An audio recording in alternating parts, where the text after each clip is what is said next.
Countdown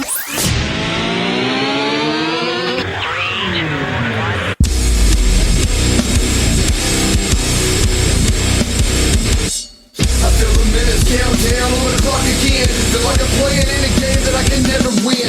Time is running out, I know I gotta make a choice. So many whispers in my ear that I can't hear my voice. Tell me, will it end the situation that I'm in? Or am I bound to sit alone, drowning in my sins?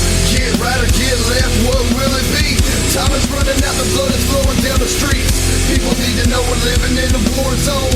Hit the streets with the truth. What's up, everybody? Welcome to the Loot Bros Podcast. I'm your host, Resident Darrell, and we are finally here. We're gathered here today to knock out the Mass Effect Game Club.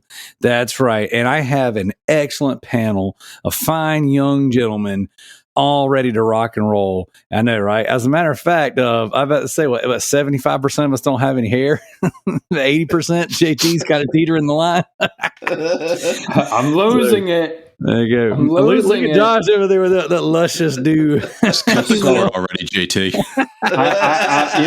As soon as there's actually zero hair there, I'm just shaving it because there's no way I'm going with that spot.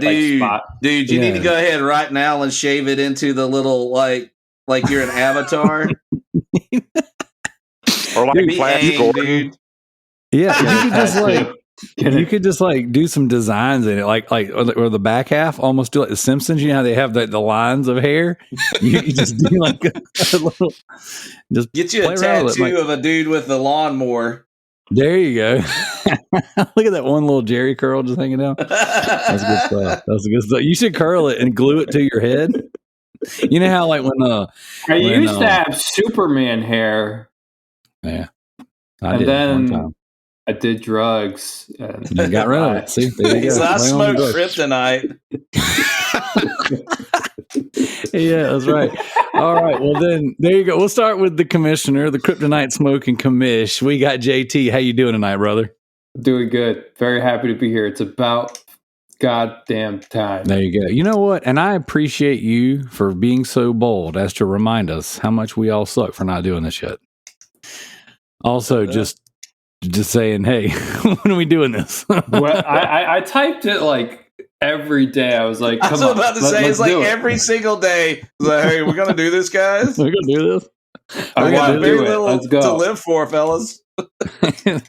We do this or I die. No. I just want to make sure you guys know that if you don't do this, I will jump. So...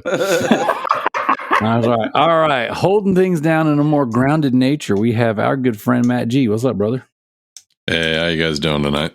I almost called you the honorary trophy whore because I think you've been on the show about as many times as Yield's been on the show this year. Well, I got to fill in for people like Tricky who decides that their job is more important than a podcast. What a freaking joke. He's right. I mean, I've also been guest hosting there because he just doesn't. He's too busy in the hopper. Dropping the old dooski. And then he shows up in chat, video chat, writing signs to us as we're trying to host a professional podcast. He's there. Yeah. He just isn't in the chat, and he tries to steer us, but we intentionally berate his. That's right. Berate him in the opposite direction. He goes into the chat and see. I've hosted for him. I've filled in for him and all that stuff over the years. And he does the same thing. He goes to work. He's like, I can't be at the show, but I'm going to sit there and chat, and I'm going to try to direct traffic. And then all that does is draw attention on the fact that he's not there. So then everyone else is like, oh, let's make fun of him since he's not here. So it's almost like he's like, hey, make fun of me, guys. Make fun of me. I'm right here. So. All right, now let's see which one of you strappy young gentlemen am I going to bring up next. That's right. We got our good friend Thomas. How you doing, brother? Well, hello there. So originally Thomas had reached out and he was like, hey man, I got my setup. I'm back from Disney. I got all my stuff together. He's like, pencil me in. I'm like, you know what? Thomas has got a bone to pick with the gaming industry. I'm like, we're going to do this. So I'm like, yes, me and Thomas are going to get together. We're going to record. Then JT jumps back in and reminds us, oh, yeah, we still hadn't done the Mass Effect podcast. So I'm like, hey, Josh, can you make it? Skirt. Let's pivot over. And now since we got Thomas, we got Josh, we got Matt, we got JT, we're hitting Mass Effect. So, Thomas, I hope you're not too disappointed that we're going to pivot, but we will come back to the things that you and I talked about discussing tonight. That is not a problem or issue. I'm very glad to be back. you can hit me up at Sabertron13 at Twitch. You can also, I'll be starting here shortly my own podcast from Sabertron13. It will be dealing with wrestling, gaming, and of course, the thirstiness of Disney characters. And what do you mean the thirstiness of Disney characters? Well, oh boy, think of Beauty. Has anybody here seen Beauty and the Beast? Raise your hand. Of course. I've seen the two live and the two live movies and all right. Now, think about this. When Belle leaves, okay, remember when the Beast yells at her, he got the little thing and yells at her and says, "Get out of here." And she's like, "I can't take this, I gotta leave." So she's leaving. So she's in the woods and she's being attacked by wolves, right? Follow me. Follow me on this. She's being attacked by wolves. I'm all about it. The Beast saves her, but he's hurt. He could die. So she has to make a choice. And the choice is, do I go back home where I have a man who's good looking in Garcon, but he's kind of a dickhead. He doesn't have any money. He's broke and he wants her just to have kids, and just, fuck his dogs or some shit because, he talks about his dogs. Ooh. Let's be real. All he wants to do is fuck Belle and then fuck the next whore. But no, he really wants Belle and he wants to marry Belle and be with Belle.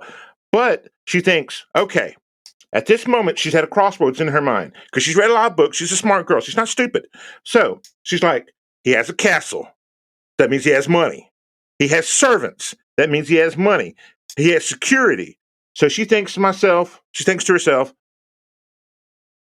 even though he's a beast, he's got money, he has security, he has servants, I'm going to go back and take care of him.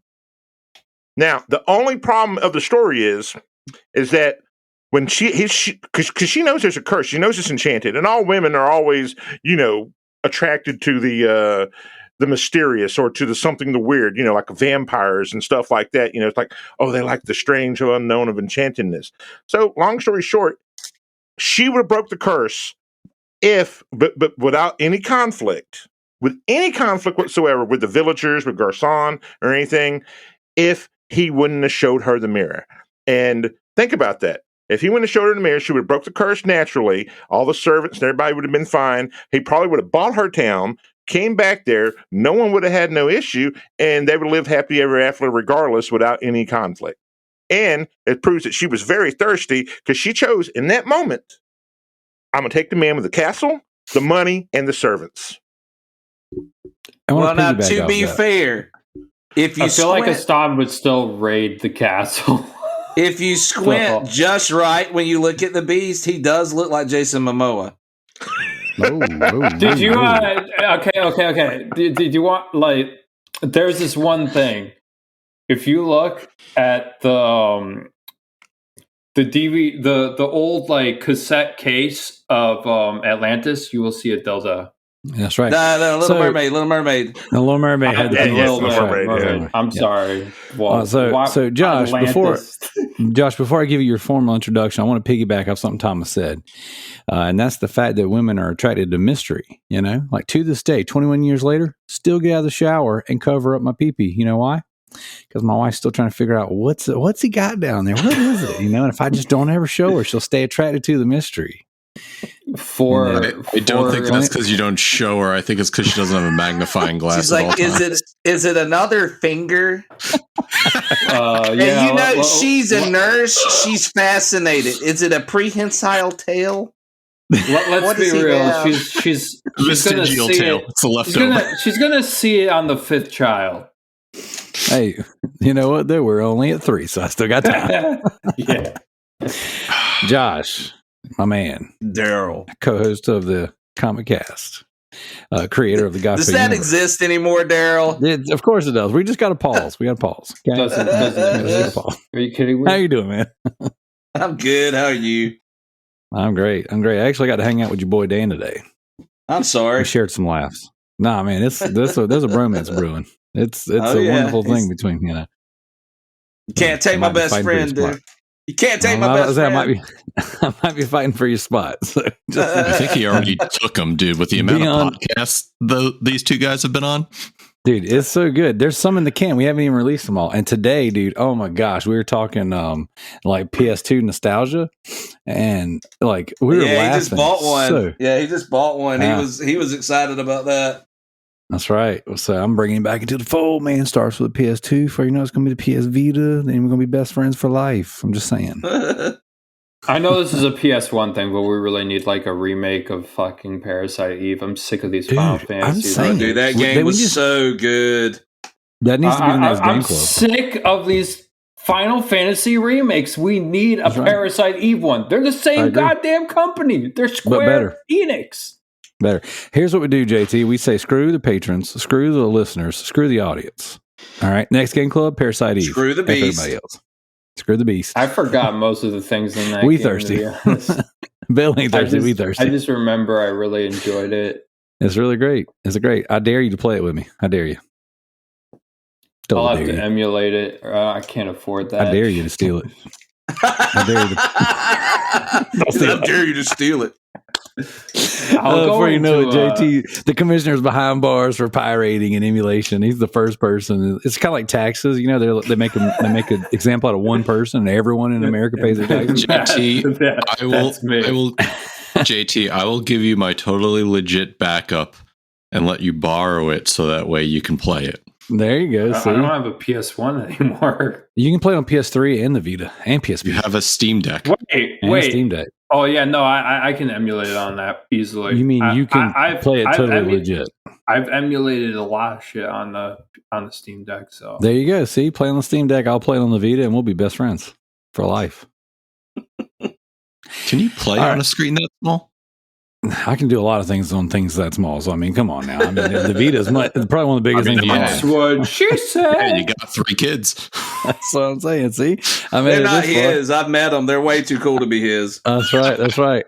You know what? I still get out of the shower covering up my PB. What's up? All right. So here we go. Here on the Loot Bros podcast, we like to open up each and every episode with a toast to our patron producers. But this week's toast, I'm actually going to slide the producers over, and we're going to give this one to our boy Jim, Kali's husband. He is Matt gave us a little bit of update earlier. Jim had been, I guess, rushed to the hospital today for emergent or semi-emergent gallbladder surgery. So thoughts and prayers and all those good things go out to Jim.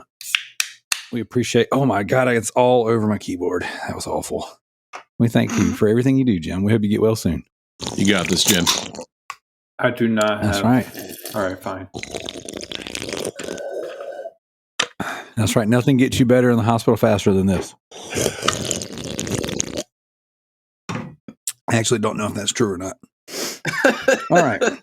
I feel like my intake of tuna fish is going to get, with the oversized mercury, is going to get me in the hospital before you do that.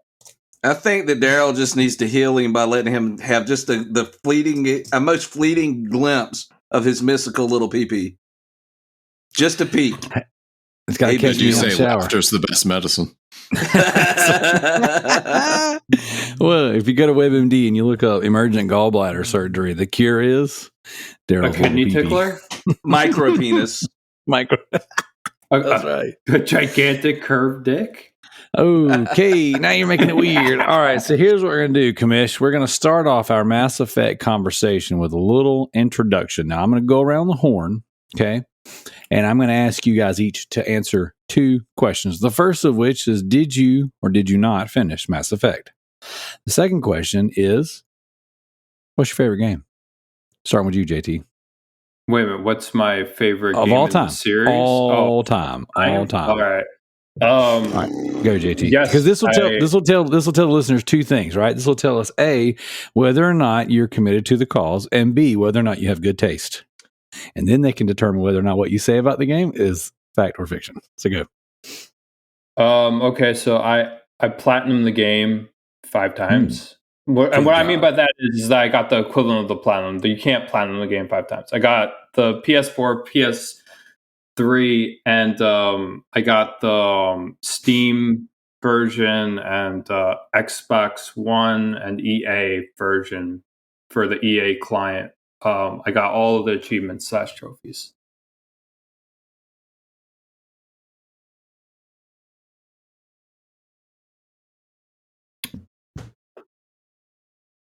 And as for the Threw him off there. As for my favorite game, It'd have to be a JRPG. Right now, it's the Legend of Heroes Trails in the Sky 2. Okay. I don't know if that's a real game or not, but on to the next person.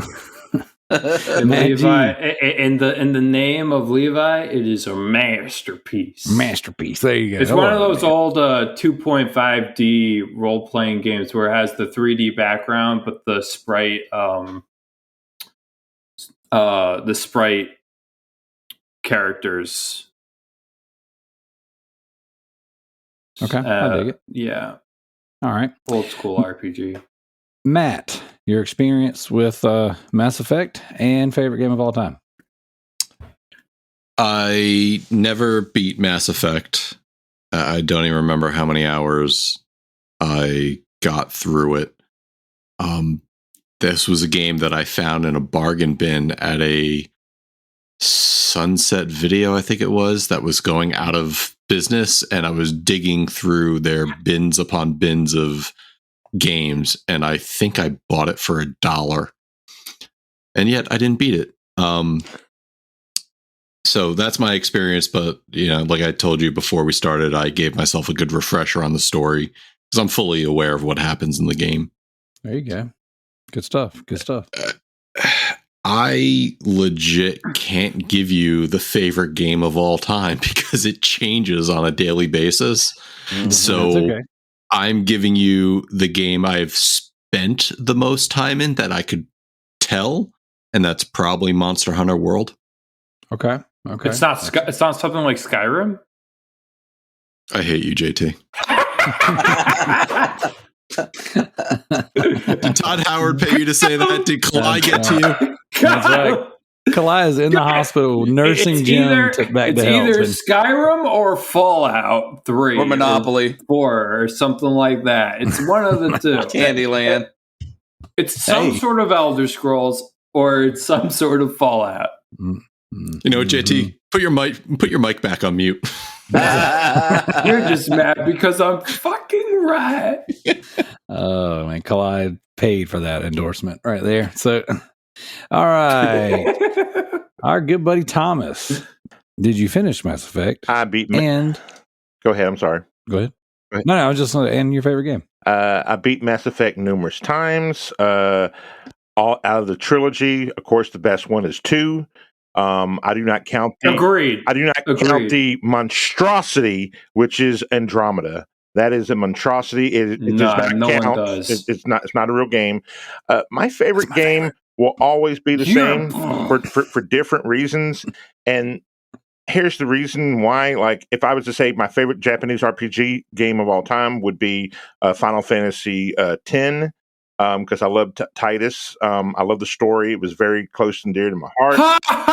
I love 10, man. 10 was a good game. He lasted like him. No, it's a great game. I just hate the main character. It has, he's kind of a crybaby, but look, man, we all come with issues. I didn't grow up without a dad. I had like kind of daddy issues too. And my favorite game would be, and y'all are gonna make fun of me, it's Mat Mania. It's one of the very first wrestling games that ever came out from was it Taito? Or yeah, I think it's Taito. And that's because I grew up playing it as a little boy when I was ungodly poor, like living on food stamps and welfare, getting free cheese and sitting in line getting free cheese. So anytime like my grandmother had a quarter to give us, she'd give us a quarter, and I would spend like 30 minutes on that game, and they'd wait in like the vehicle at Brookshire Brothers, which was like the store. So that's a favorite because of I didn't have anything, and so I respect it. So I bought like every version of it. If I can ever find the actual arcade of it, I would have it. So that's But I mean, if you want to talk about overall games, the times I spent the most time in outside of that, it would probably be Ghost of Tsushima, because it's such an awesome game, and I can't wait for part 2. And that's pretty much it. But I just want to say one very important thing. Very, very, very important. And that is Mass Effect 1 could have been so much better if they would have used the Mass Effect 2 engine. And it could have seriously, even with the updated engine when they did it for the PC, it still feels like it's missing something. They didn't do much with it. The only thing that they did that was right was like they changed the Mako physics, which was great, but that was it. Like they up-resed it to be 4K, and then they updated the Mako controls, and that was it. They didn't do much of it. Story is unbelievably amazing, and I can't wait to dig into this because there's so much detail for the first one that you can go into. And then, of course, I hope that I'm going to put my hands together and pray that the new one that they're making, because it's supposed to be Shepard or something around Shepard, will actually be worth a damn, and that they'll actually bring stuff back. It's not Andromeda. And actually have beautiful character models. Because, look, I know right now that I and 3 other people here look like we should all be members of Hair Club for Men, or we're good endorsements for it. That's right. That's right. Dude, those lips, those facial expressions scared the shit out of me. It was a creepy thing. It was like the women were the worst in that because they had like the big lips and the eyes that looked like they were piercing death at you. I was like, what did you do? Well, I think they identified as women. Oh. Sheesh. Yeah, got him. That's amazing. We need another Miranda.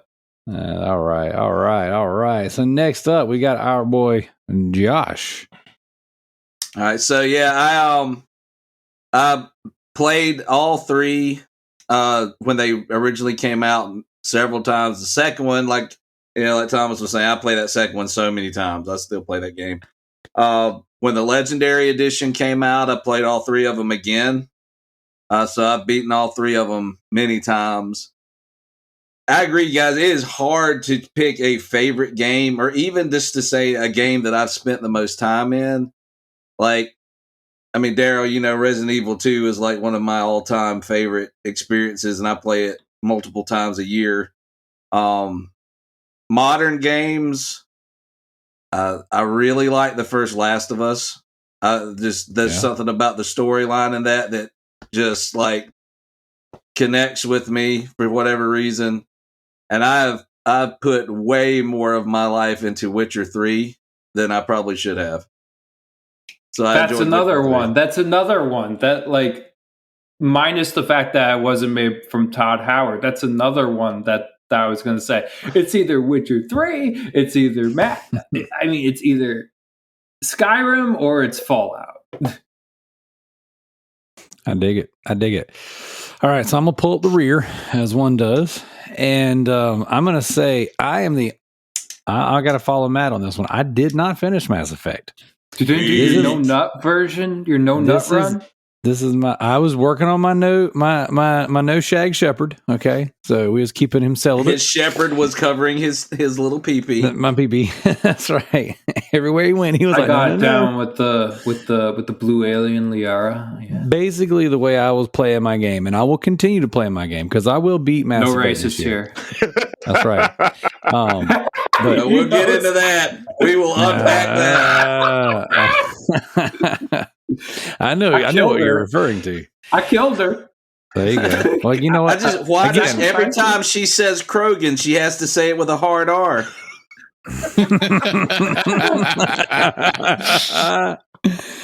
Racist. All right, so check it out. So I kept my shepherd celibate, and I'm going to continue to keep my shepherd celibate. His space incel. Hey, my shepherd's waiting until he's married. Okay.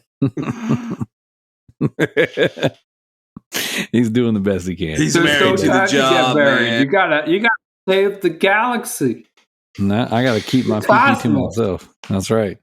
And then again, you guys all know favorite game of all time, OG Resident Evil 2 on the PS1. But I would like to nominate a hard runner-up for second place, not first place. It's not even close. But Parasite Eve, man. The more we talk about it, JT, the more it's brought up in our group, the more I just desire that remake. We need it. That is such a phenomenal game, and I nominate that 2023 game. How often do you listen to the soundtrack? Oh, man. Occasionally. Not near as much as I listen to the Resident Evil music score. So I tend to listen to that while I read. I mean, I know that's not what we're here to talk about tonight, but to be fair, the anime mixed with horror aesthetic that game had would sell so hard right now. Yep. That game, if they got the right people to come in and update the designs and things, man, that game could be incredible. And it could look like Final Fantasy VII Remake. Yeah, dude, I mean, it would be gangbusters, man. They won't do it though. No, they might. They won't. It's sad. They're too focused on Final Fantasy. I'm getting tired of Final Fantasy. It starts with Final Fantasy and it ends with Parasite Eve. We know this. This is the future. We know this is coming. Let's just embrace it and roll with it. So here we go, guys. Mass Effect. So I want to break this conversation into segments. And I know we're going to go on tangents, and I know we're going to go down the story route. And we're going to talk about all the all the romances and racism, all the things that are happening in this space. So I just want to go around the horn and let everyone give their general thoughts, starting with JT, ending with me. Same order we've been doing things. JT, what are your general thoughts on the first Mass Effect by itself? So personally, gameplay wise, I don't think it aged well. As someone who has played the PS3, the Xbox One, the PlayStation 4, and the Steam version, which came with the EA version, I don't think it aged very well. I think they could have definitely did more with the remastered, but I will say that the story is impeccable. The characters are vibrant. They're not. They all have a purpose, in my opinion, and that's pretty much as far as I go. Okay. Nice, Matt. I remember first hearing about the game when it was coming out, and they talked about their plan for it for like a 10-year game, and the ability to carry saves over from game to game so you keep your character through it. And I thought that was extremely impressive and very they had a lot of foresight to what they wanted to do. And just holding it to the first game, they were very meticulous with the way that the game was designed.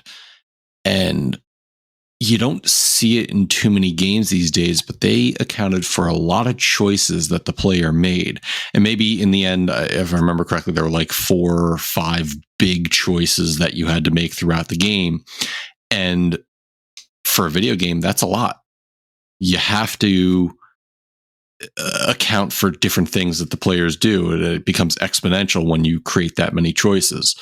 So overall, I thought at the time the game was pretty damn amazing and impressive for what BioWare could do with the technology of the time. Well, and I think it's fair to say Mass Effect 1 walked so Part 2 could run. 100%. I agree with that one.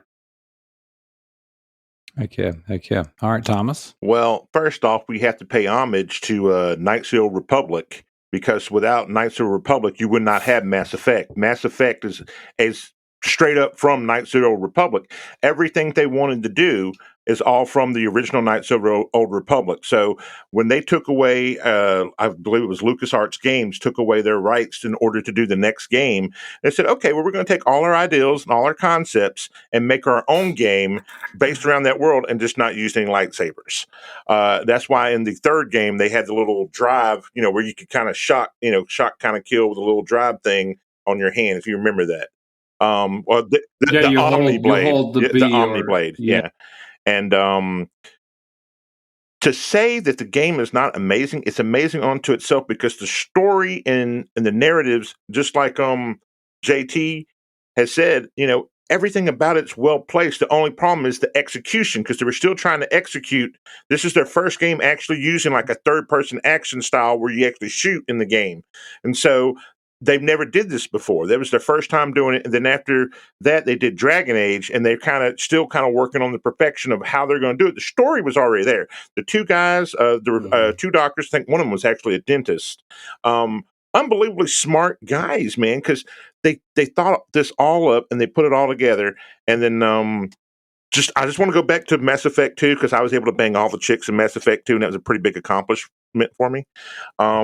So hey, that was pretty tough, man, to do that. Trust me, try to do it. You had to get all of them loyal. You had to get them all loyal, and then you had to do specific choices. Hey, we all know these hoes ain't loyal.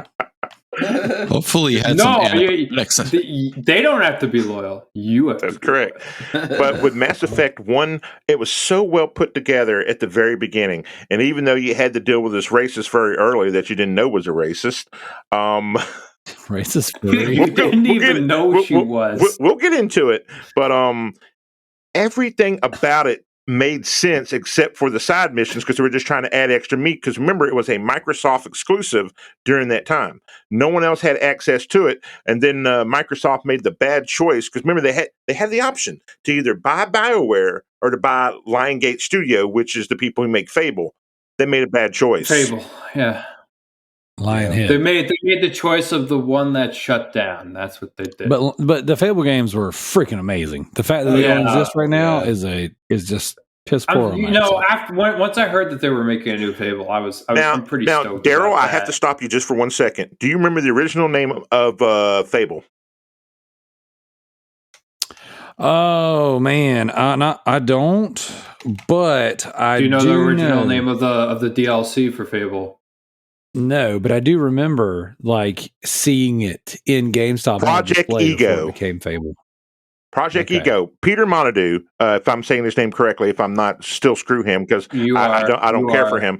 He basically promised in the original Fable, and I'll make this quick because I know we're about Mass Effect, but he basically promised that if you kill somebody, that their family members will come back after you, or if you touch somebody, you pillage a village and you take the women and elimination of the women, that their son or their daughter or if the husband's still alive will come after you at some point in time and hunt you down, or pay for a bounty to be put on you.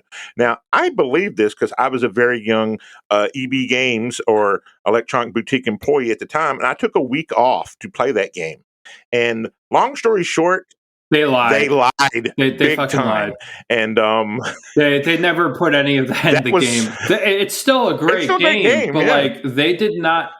They promised a lot of stuff. It was pretty much No Man's Sky, but 100 times better. But so needless to say, I took a week off from work because I was a manager at the time in Baltimore, and I was very upset. But with Mass Effect, I never felt let down except for doing the side missions. And that's because the side missions weren't well designed, because I don't think back then, remember how old the original Mass Effect is. I think back then they didn't really know how to put... Well, it came out in 2006, I thought it was 2004. Is it? It might be 2007. No, because the 360 achievement list isn't in 2004. Okay. It's in 2006, I believe, and that's the release of the achievement, which would mean that that's the release. But date. I just felt that it could have did more when it came to the side missions. The side missions just never felt interesting. But the overall game itself, the story, what it meant, what was going on with everybody in it, and it's kind of like you have your protagonist. He's a little brash if you want to be brash. If you play evil, you can play evil. And that's the one thing you like about the choices. When you go back to Fable, you could be good or you could be evil. You could choose how you wanted to play the game or be neutral. Yeah, you could be neutral. And it's the same for Mass Effect. Chicken chaser. That's right. That's what they call them in Fable. Kicking all those damn chickens. The Fable, the Fable 2 achievement for kicking the chicken. That's right. Oh, I was quite a chicken kicker. I'll tell you. You know what? Let me just say this for 1 second. Fable 3. When that came out, I was like, "Yo!" Halfway through, I was like, this is like Western Kingdom Hearts. Whoa! How dare you? Because it's just they troped it. They're like, hey, now you're gonna fight against all these darkness that look like Heartless. Like they looked like Heartless. Look, for somebody like me who didn't know what a Heartless was, I thought it was quite enjoyable. So, all right, Josh, did you get to tell us what you thought about your time with Mass Effect? No, not yet.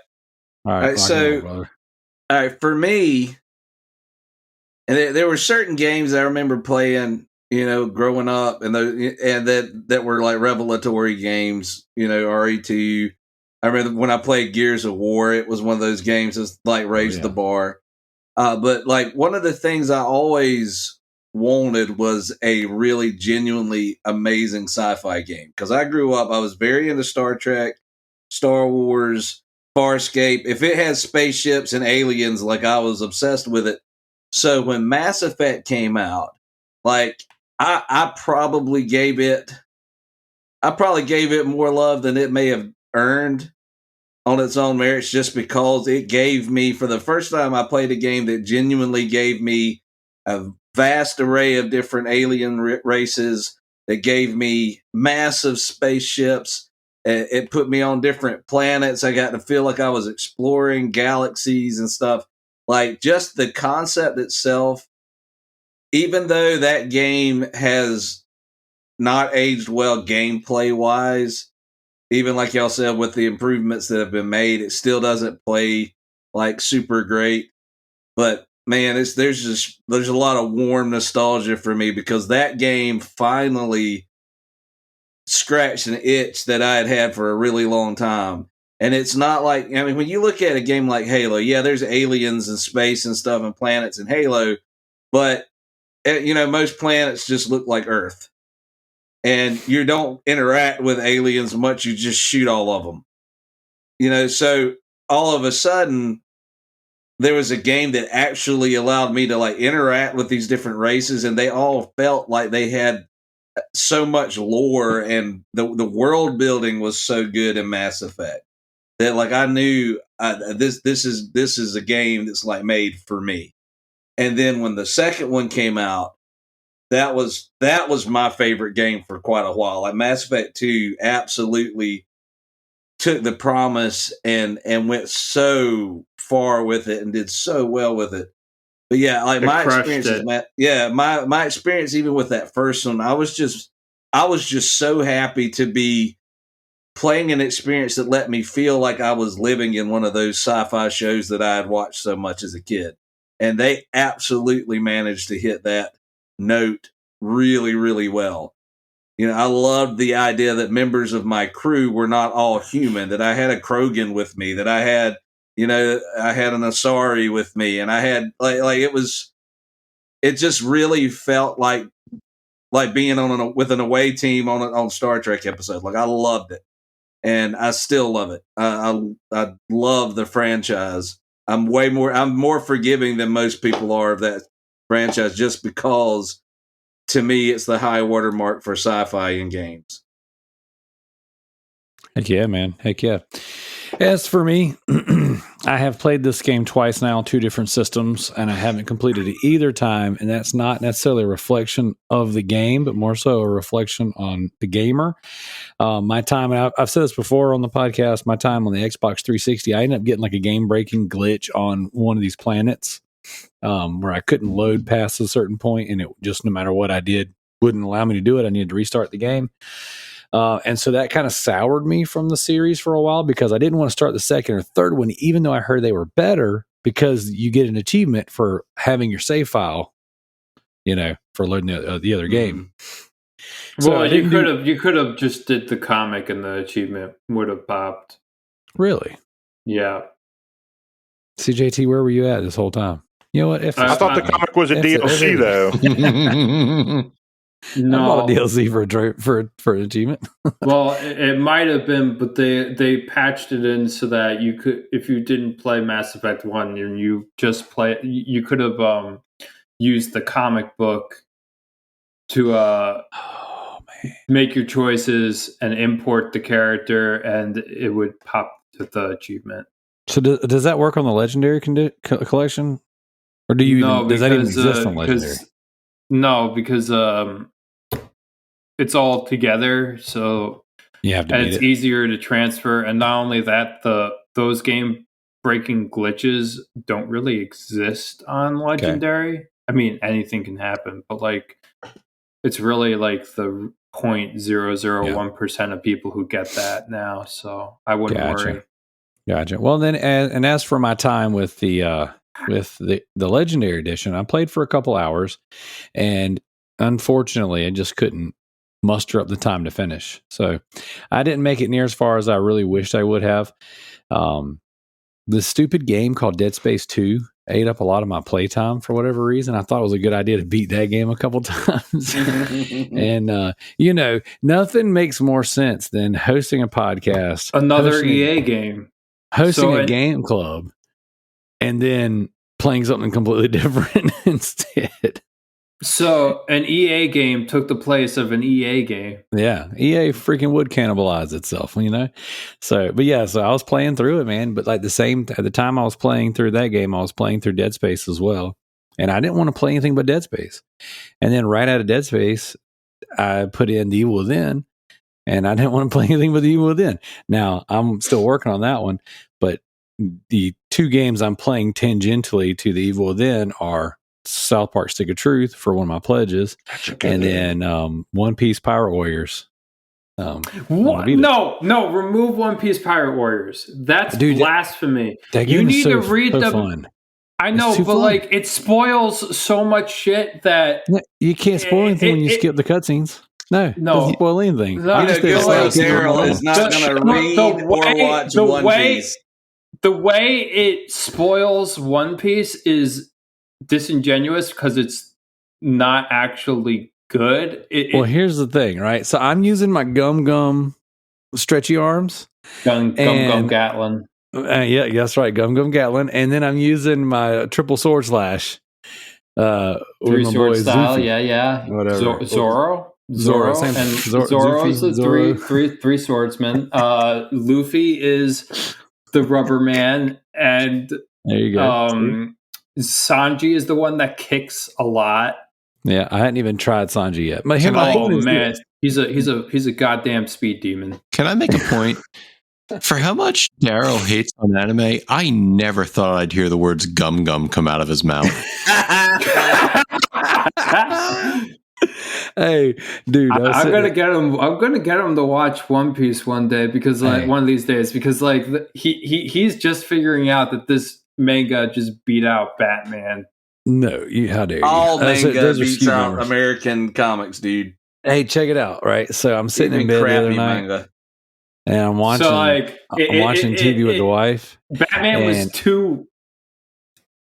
It was ranked 2 for a while. Let's be easy on Batman. So I'm sitting in bed, right, playing my Vita. I'm playing some One Piece Pirate Warriors 3. My wife is watching playing TV. with his gum. Playing with my gum Gatlin.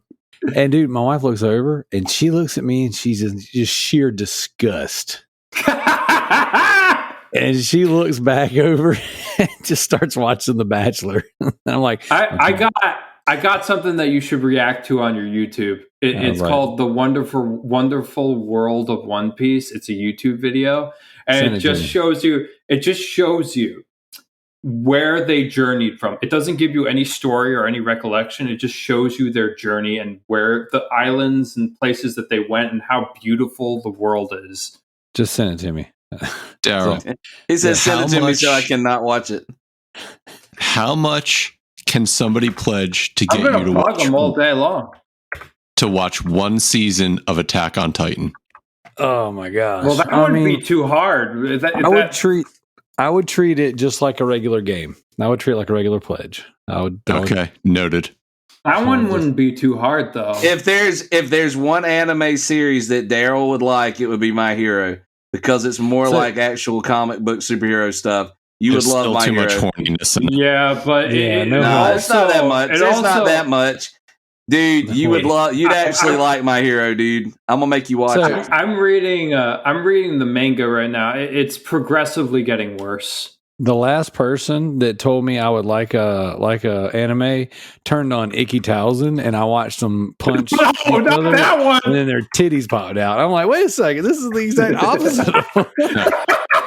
They Attack fucking on- trolled you. Attack on Titan has no horniness. It is an awesome story, and It's it all is about the very muscle. character driven. So anyway, back to Mass It Effect. also has gigantic, retarded, like naked. Just watch monsters. Berserk, and you'll Just be well better served. Giant naked They're like- retards wandering They're like around. mannequin dolls that you don't worry too much about it. That's the synopsis. That's the back of the box. Mongoloid Giant. Nephilim. Oh Lord, help us! All right, so All right, I Let's- PM'd it to you. okay, let's get back to Mass Effect. All right, so overall, the consensus is high. Okay, everyone agrees that the game is rich in lore, great in story, and overall a great experience. Even me, the time that I spent with it wasn't bad. I will say it's a little slow to start, especially when you run around the Ishimura, you know what I'm saying, smashing fools. But overall a decent enough experience. So let's go real fast. Okay, how many of you guys played the Legendary Collection versus the old collection? Okay, so Thomas. Wait a minute, both? I played both. You play both. Okay. Well, then we'll start with you, JT. Like, I mean, how was the Legendary Collection's presentation, graphics, audio, all that stuff compared to the original? If I'm going to be real with you, Yes. they really just up-resed it to be compatible with 4K. They didn't really do much. I thought so myself. There may be like a few wrinkles to make it more realistic, but it's like the tiniest detail. And also, again,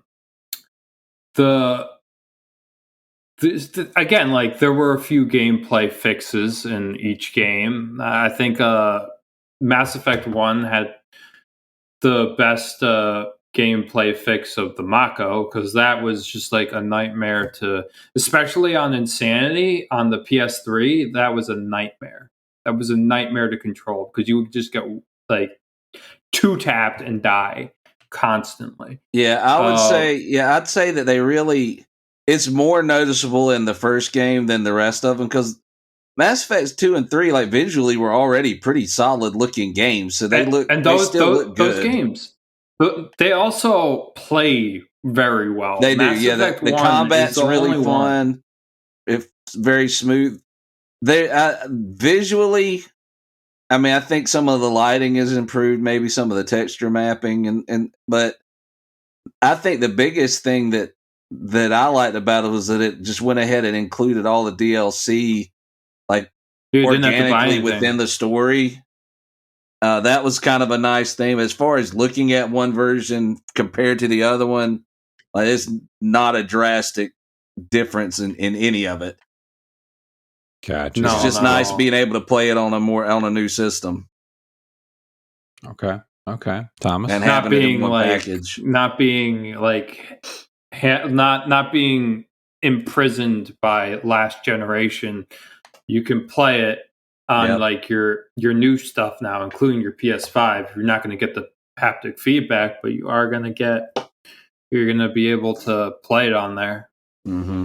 Heck yeah. Thomas, what did you think about that? The difference is, it's a little bit cleaner, a little bit sharper. I felt the audio was better, and what I mean by the audio was better, it felt like they did change some of the instruments, or they changed some of the sounds of where they wanted like certain things to be, and it's still small touches that you wouldn't notice unless you were playing them both side by side, the original versus the newer version. It's just seems that they felt that, like, okay, well, let's change the music and make it more dramatic here. And so that makes a difference of how you felt about it. So if you never played the original Xbox version of it, I still think for some reason it was on the original Xbox as well, but that's KOTOR. But I really think that the music was upgraded a little bit better on the newer systems versus the older system. Graphic wise, there's a little, put lipstick on a pig, it's still a pig, but it's one of those things where you felt like everything about it music wise, and again, I'm as deaf as I am. I still love the sound of music, and I love the sound of just hearing certain things, of just key elements. When you talked about Dead Space 2, the music in Dead Space is what creeps you out probably more than the game itself. It's good stuff. And then man. you get to Dead Space 3 and you realize that it's no longer a horror game. It's just an over-glorified action game. But, dude, But it's so still fun. good. It's still good, and it's so fun because you can roll around. Like The stomp mechanic in Dead Space 3 is just like the crazy. They brought in gangbangers for that. Dude. The flamethrower. The flamethrower is just so impressive in the new game. Dude, I got to play the new one. I'm so excited to play it. I can't wait. All right. Okay. So overall presentation, we would say it's at least a little bit better. I played on PS4. I thought it was fine. I did notice some incredibly long loading times getting into the menus. And I don't know if you guys have noticed this, but like for me, like there's one menu in the main title where it shows you like the spaceship, but there's nothing on the screen. And it'll sit there forever until you hit a button. At least it would for me. So like I would click into the game and it would show the spaceship. And it was just like, okay, that's loading. That only happened to you, buddy. I was like, so then I would just hit a button. It's like, oh, it clicked right over. I'm like, oh, that's weird. They Which should have put a PS4 prompt were up you there or playing on? something. The original PS4, PS4 Pro, PS4 Slim? The original. I was playing on my launch PS4. You were playing on the PS4. I was playing on the PS5. So I mine was going like. Nah, dude, I was playing on my 2013 launch PS4. So. All right, yeah, no, okay then. But that's it. I keep that in my bedroom, so I tend to play, a little bit here and there when the wife's trying to watch trash TV. All right, so now here's what we're going to do. We're going to spend the rest of our time digging into key points, story, favorite parts, and from here on out, I don't care which order, how we go. All right, we're going to start with JT. We're going to go around the circle, and you just wherever the conversation takes us, it takes us until we tap out. You guys good with that? Let's roll. All right. I already have to start with me. All right. Well, fine. You know what? We'll start in reverse order. We'll start with Josh then. Josh. All right. So I have a unique perspective on this game. My wife, before we were married, her name was Ashley Williams. That's right. That's exactly where I was going to go. We're going with the racist. We're going with. Yes, I was going to say this. I was going to. When you called my name, I was going to be like, okay, so the racism. He said my wife was also racist. She has been accidentally racist many times. God, no. So my Ashley Williams, who I married, I will give you two quick stories that will help you realize just how much this is appropriate to this game. We once did a vacation Bible school, and she's given a gospel presentation to all these children of many different races, and she's using this book that has little colored pages. So like, well, red represents the blood of Jesus, and green represents new life, and all this stuff. And then she gets and flips it over to some black page, and she says, "And if you're black, you're sinful, but Jesus can make you white."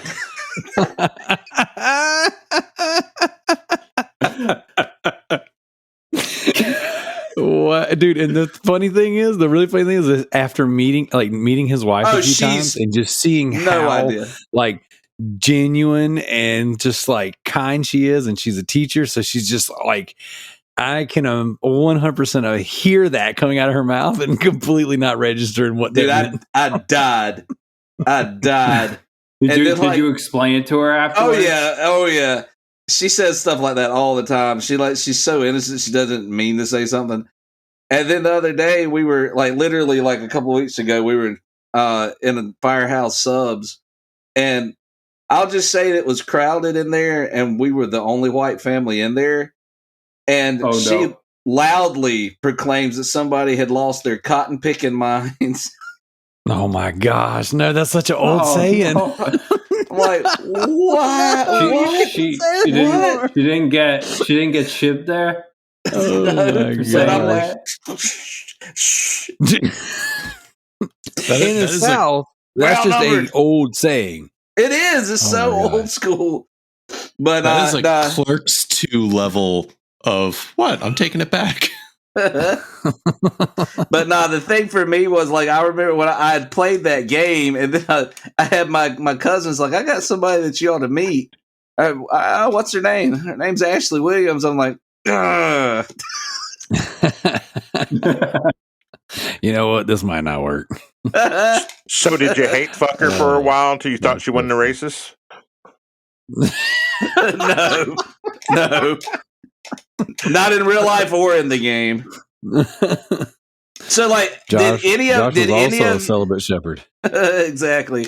So, did any of y'all like in your playthrough with it? Did you ever have any consideration but to be as mean as possible to that character? Because as often as like I talked so every opportunity in a dialogue tree to like take her down a peg. You could say anything bad to her and you will still romance, because all you have to do to romance is talk to them in Mass Effect 1. You don't have to there's no loyalty. So you could be the most sadistic, mean bastard to Ashley. If you don't choose her to die, she's the one who's going to fuck you at the end. So wait a second. Are you telling me that if I beat this game, I can't stay celibate? Like she makes me do the deed? You have to stop talking to her. Like you can't. Well, no. You can still like you can still choose to be like, nah, I'm not feeling you. Well, yeah. You there's a dialogue that says no, I think of us as she friends, offers you like some. She offers you like some pre-battle booty, I think. Yeah, but you have to decline it. There's always an option to decline it. Well, that's what I would be doing. Decline the grind. But I'm the type of guy who just had her killed. Oh, I was so excited when I was allowed to kill her at the beginning. I'm like, I can kill this character. I had her at the bomb, guarding it, and then the bomb went off, and I was like, "Yay, she's gone." I'll take Kaiden. I'm a male, and I'm still taking Kaiden. Man, Kaiden for one. Well, you got your alien chick. You're good to go. So you bring up a. Yeah, I'm gonna fuck Liara. You guys bring up a good point though, because when this game came out, there were certain groups out there that were using the game as a political grandstand, being like, video games shouldn't be played by children. This game is a sex simulator. And I remember the one it's also rated show. They had what's his name? Jeff. They had Jeff right on that new show. Who was that guy? The guy who does the Game Awards. It was the guy who does the Game Awards. They had him. No, they had him remember that being the debating. Article. The issue was they have it on the show and they're saying, look, this game has sex scenes in it. You just play through and you get to have sex. This shouldn't be marketed. This game should be banned. And the counterpart argument was, have you played the game? Do you know you have to make certain decisions? You have to do things in the game to be able to even get that option. You don't just play through the game and it magically happens. And the host then like shut down the interview. They were like, "Oh no, I'm not gonna." All right, don't spoil it for me. Dare you prove my point wrong? But this was a big thing in the game because this is one of the first games that had a topless female. That's correct in the game that I could recall. Yeah, and everybody was making such a huge deal out of it, and it was drawing more attention to the game. And I'm like, "Oh shit, I'm gonna play this game. I get to see a topless female boobs." But it's so much more than just what some of these news outlets were making it to be. The game, it tackled the thing of racism, it tackled the thing of sex, and it tackled the thing of ethically gray choices for the betterment of all life. And it just got boiled down to sex simulator on the 6 o'clock news.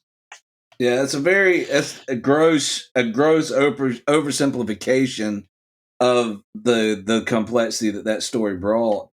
I think it was also smart of the creators of that game that, like, most of the time when we see science fiction, you have humans are usually like top dog, and everybody else, all the other aliens are like, secondary. In this game, they really went out of their way to make sure you understood, like, the humans just got allowed to sit at the table. And they're still not sure about us. Like, you guys are kind of dumb. You're kind of jerks. Like, we're typical maniacs. You're this close. Yeah, you're this close to getting kicked out of the Citadel. Like, I like that the dynamic was that, like, all the other alien races look at humanity like you guys are the redheaded stepchild with chicken in your teeth, crawl aside, playing the banjo. Like, we're not even sure we want to let you use fire. Like, it was nice to see the whole, we kind of have to prove ourselves as humans that we belong here. And then I always thought that they were afraid of humans because of their repetition, their pure, like, we're going to do whatever we can to get what we want. It's basically they're afraid of them because of their unpredictability. Greed. Well, that's why there's never been a human specter.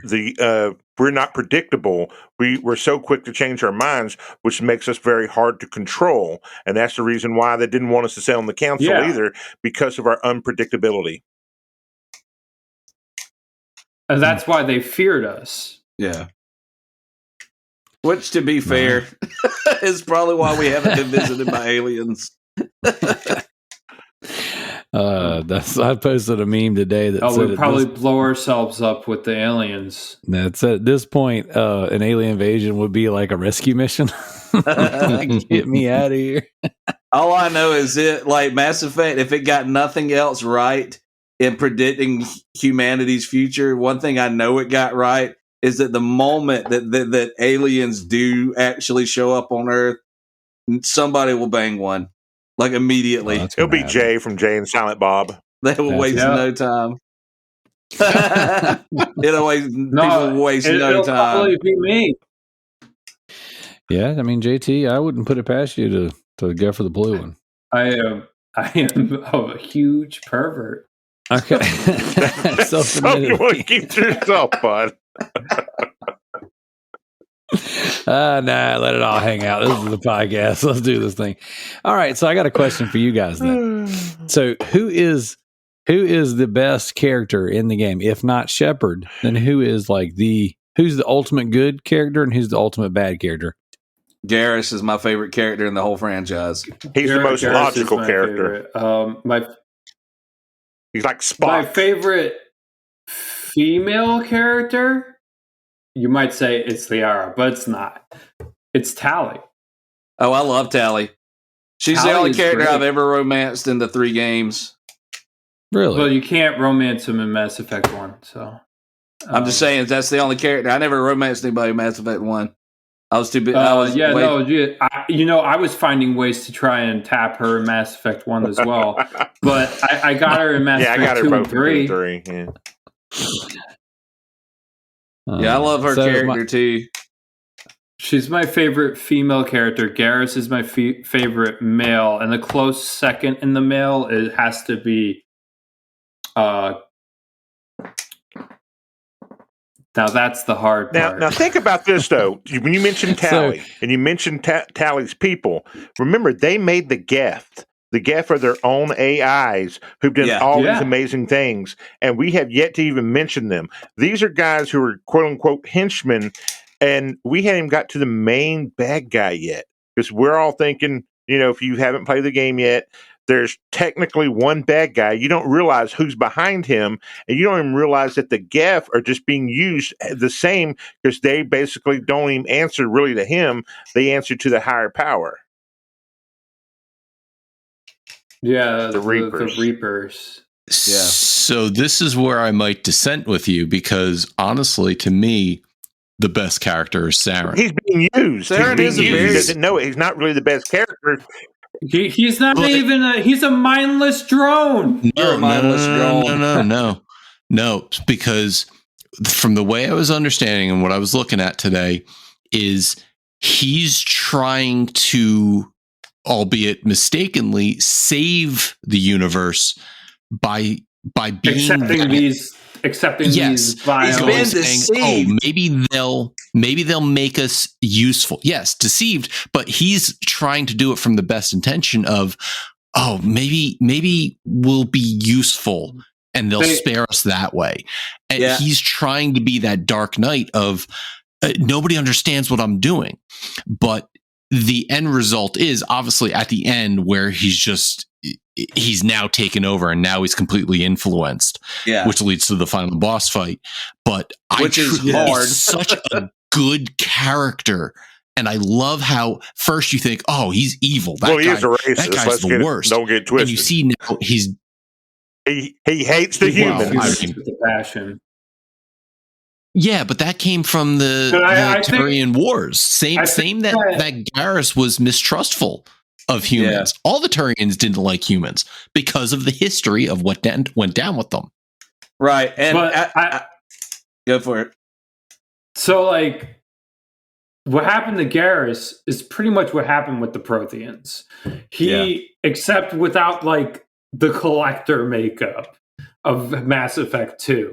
Basically, he became this like at the end of the day, he became what he was trying to avoid, and he couldn't be careful when fighting it. demons, like you become one. Yeah, I think he's one of the best and most complex villains that you see in a video game. Because so often video games don't have to do anything more than give you some big, like, well-designed monster that you have to deal with for your main villain. But to have him be in his own way noble and, in a way tragic, because, he is being deceived, even though, like you said, he's in his mind, he's doing what's best for the world. He thinks like there's no. But listen to me. Listen to me on this. Remember, he screwed over the Invisible Man to become a Spectre. Because remember, the Spectre could have been, the Invisible Man could have been, or the Shadow Man could have been a Spectre at one point in time. He screwed him over when they worked together, when they're both just agents before he became a Spectre. Yeah, the Elusive Man. I'm sorry. Man? Yeah, he screwed over the Elusive Man when they worked together. If you read the comics, because there's like about 4 or 5 comics that came out from Dark Horse during the second one about the Elusive Man and Saren. The problem is that the older guy, I can't think of his name, that was helping Shepard, that he gave you his ship and you became Commander Shepard. He worked with Saren, and Saren screwed him over too. Yeah, he screwed over him too. Yeah, he screwed a lot of humans over. Yeah. This is clearly like the dude hated humans. He's like, well, maybe I'll just join with them to kill the humans, because he didn't think about, I want to basically save my people or whatever. It's like, no, I'm willing to destroy. I'm ready to destroy everything, but especially when you take out those damn humans. The dude killed his own kind. He killed Nihilus in cold blood. It wasn't about his people. I'm not saying he's not a bad guy. I'm just saying he's a well-written bad guy. Oh, absolutely. Now, Captain Anderson, that's another really great character. That's another really great character that, especially by the time you get through those, like by the time you get to the third game, you feel like there's so much history between your character and his. Yeah, like there's he's such like a father. Yeah, there's such a good, strong relationship developed, really, between all the characters by that point. I know there's missteps in that game, but like Anderson's did you put him on really the council, or did you put Dickhead on the council? Oh, I put Anderson on the council. I put Dickhead in the council so I could kill him at the end in Mass Effect 3. Like, I punctured Udina with holes in Mass Effect 3 when he went traitor. I went like, boom, boom, boom! You're dead. He said penetration. Wow. Wow. Shots fired. I hate that guy. But So- he was the only one qualified That's why I gave him the to do job, it, to too. be honest. Yeah, Udina sucks. So the first time I ever played Mass Effect, I didn't realize that the romance was a thing, right? I had no backstory going into it. I had no idea. I bought it when it first came out, and I started playing. I romanced the blue chick accidentally. Like, I didn't know. Like, so when you guys were telling me to romance the blue chick with my celibate playthrough, on my Christian Shepherd playthrough, that's why I was like, nah, man. Oh, I'm not so even- you I'm were not pretty even talking to her. far. You were pretty far into the game, and then it crashed. Yeah. I was on I was on a different planet. I did a You bunch were of on Mako crap. Ilos. Yeah. If you fucked the alien, you Romance. were on Ilos. We were holding hands and we did kiss, but that was as far as it went. You were in bed. I did not have sex with that woman. I did not have That's the sex only with that thing. blue woman. You I did did not the bang deed. that Smurf. I did not clap those alien cheeks. But if I did, it would be hot. You ever see the Saturday Night Live skit of the Darrell Hannah, and he was impersonating Bill Clinton, and he was reading the book, and it was like, he walked me down the hallway, he put his hand on the inside of my leg, and he slams the book. That is hot. Just like, he just keeps like reading, you know what I'm saying, from this autobiography or this biography of this chick, Monica her Lewinsky. encounters with Bill Clinton. He's like, I did not have sex with that woman. Yeah. But then like he starts reading the book a little bit more and he slams it shut. That is hot. I'm horny. That's basically what Mass Effect is. So yeah, I know you guys Space playing syphilis. your STD Space Sex Simulator. Or you could just play Senran Kagura and see those titties all the time. But that's not what we're here. We're not here for Senran Kagura. We're here for more Mass Effect. So, all right. So one of the things that I thought was really cool about Mass Effect is the story, like the setup, how you can choose your different classes, choose your different, I guess, paths or whatever. This is one of the first games where you could choose to be diplomatic, to be a douchebag, to be, you know what I'm saying, essentially a good guy. I can't think of one that you could do that before. Nice Joe Republic, yeah. Besides The Old KOTOR. Republic. Yeah. Yeah, KOTOR would be the first one I guess I ever experienced that way. But Mass Effect really seemed to expand on that. So earlier, Josh said he was always a douchebag to his wife. I mean, to Ashley in the game. Both. But like, Both. when you guys play a game like this, how do you normally play? Do you play as a douche? Do you play as a It's good the guy? Or do you dialogue. play It's very what they straight, give you get in the down middle dialogue. In other words, combat? if someone's a jerk ass, you have to contain yourself not to be a jerk about it. You know, it's like, all right, man, they said something that's kind of, debaggerish. But what I try to do is I try to be out neutral first. If they continue the conversation being dicks, now here's the thing that they do give you a choice. If like it's not going the way you want, or if your attributes are in a certain way where you can communicate with people, you can hit the old R2 trigger and shoot them, or R2 trigger and be a dick to them, if I am correct. Yeah, well, see, that's my Shepherd. That's Mass Effect Okay, 2 not and one, 3. all right. That's not Mass Yeah, Effect that 1. gets that's in the other. But my Shepherd is gonna always skew Renegade. Okay. He always skews Renegade. I will every once in a while. I've got a soft spot for Krogans. I love a Krogan. So a lot of times, like if it's a Krogan, I'm gonna treat them better than anybody else. But like Rex is the second best male character in my opinion. yeah, I do like Erdnot. But like, yeah, I typically skew Renegade. If I'm dealing with other humans, man, I hate us too. All right, so for me, the first round of all three games with the PS3, I went good.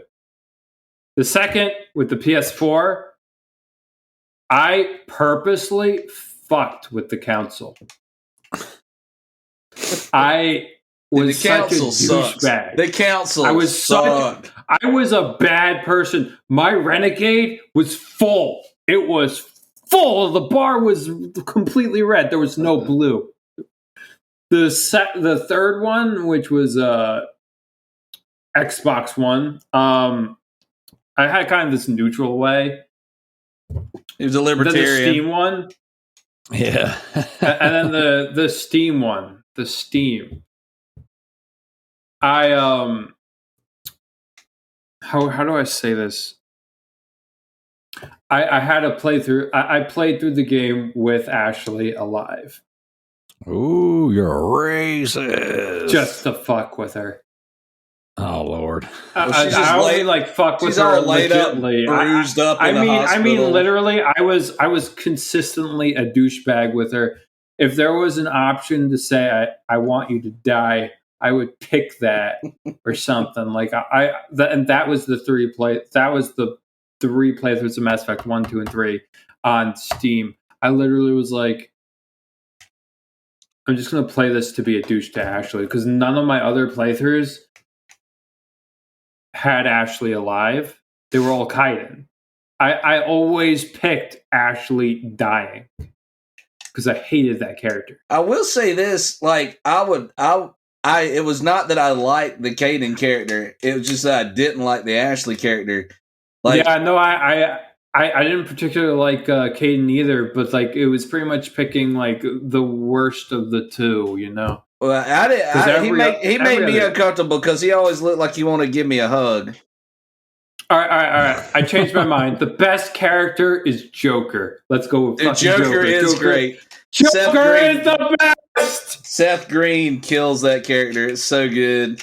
And he's such a through line for the whole series too. Like he's kind of like he's almost like the cement that holds that series together. Like he's the glue in that franchise. He's always He's the in Mr. there. Sulu. And pretty much the two best humans.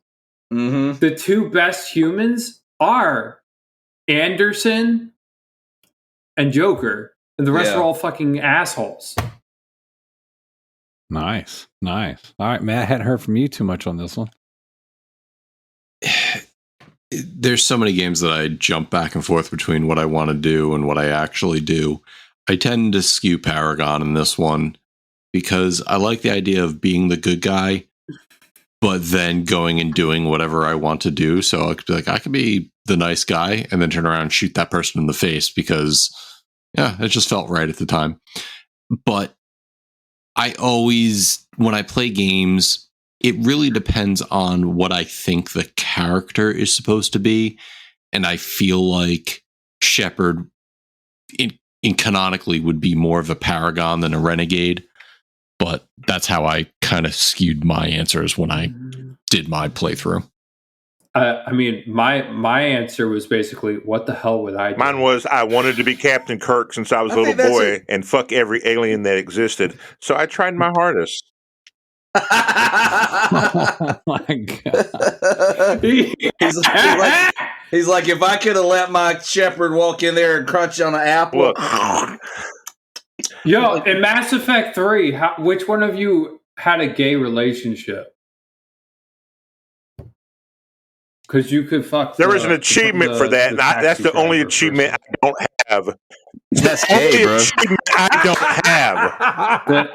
The whole game. That's the only achievement I don't have. But when it came to Ashley Williams, I hate Ashley Williams constantly. And then in the second game, this damn chick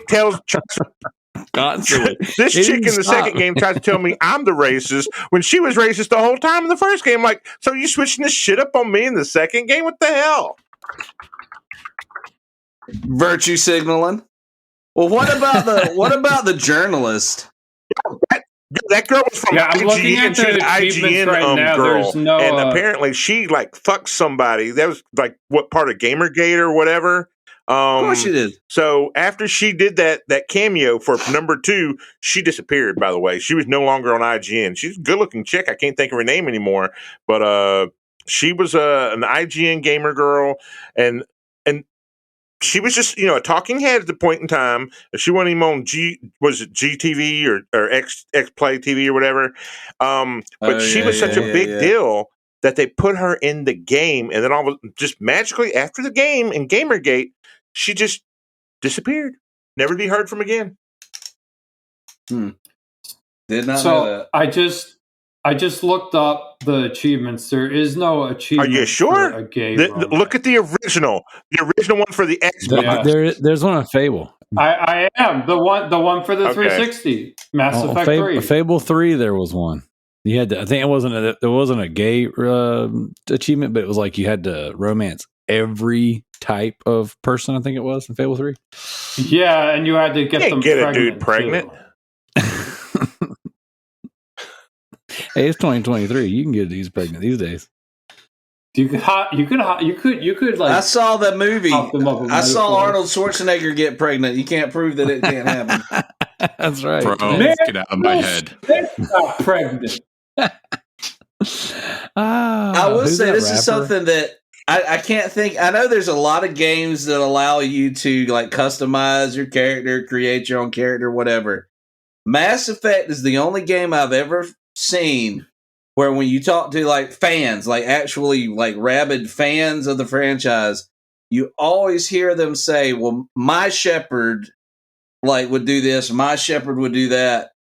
Like the Shepard character is the only character I can think of in a game that becomes so personalized for everyone who plays it that it can really feel like a different game and a completely different experience based on how you see Shepard and how you choose to play Shepard. Like it really did give you a unique experience, even if it is somewhat on the rails. Well, you can create your own guys. Like, that's what makes it so good, because that's one of the very good first games where you really could create how your guy looks or your female character. So that's really changed gaming onto itself, because you can make a character look like you. You can make him brown, you can make him white, you can make him whatever you want him to make him. Yeah. It was, and you know, I don't think the first one didn't give you the female Shepard option. And they added the second one, right? They added the female. I thought to the remake one, to the one. No, I just put in the Mass Effect 1 for the 360. Okay, there's a female option. Okay. Okay. Well, I mean, that in itself was a pretty. That was a pretty My PlayStation big thing. 3 playthrough was female. That was a pretty big deal, though, to be able to say, "Hey, you can have, you can be, she can be Shepard." You know, like that was a cool thing that not many people. I don't remember that happening much before this. Because the only time you got to play a female was in Tomb Raider, Rogue Ops, or. Was it Honor, the one where the girl has like the little string and it's set in Japan and she's killing people because she was raped? Yes. Or every JRPG ever. Here's the thing. All right. My first playthrough of Mass Effect 1 through 3, I played as the female. And here's my reasons why. Are you ready? Comes out. When you look at someone's butt in a third person view, would you rather look at a man's butt or a woman's? Well, that's like saying when you watch porn, you're not looking at the dude's penis going in and out. You know what I mean?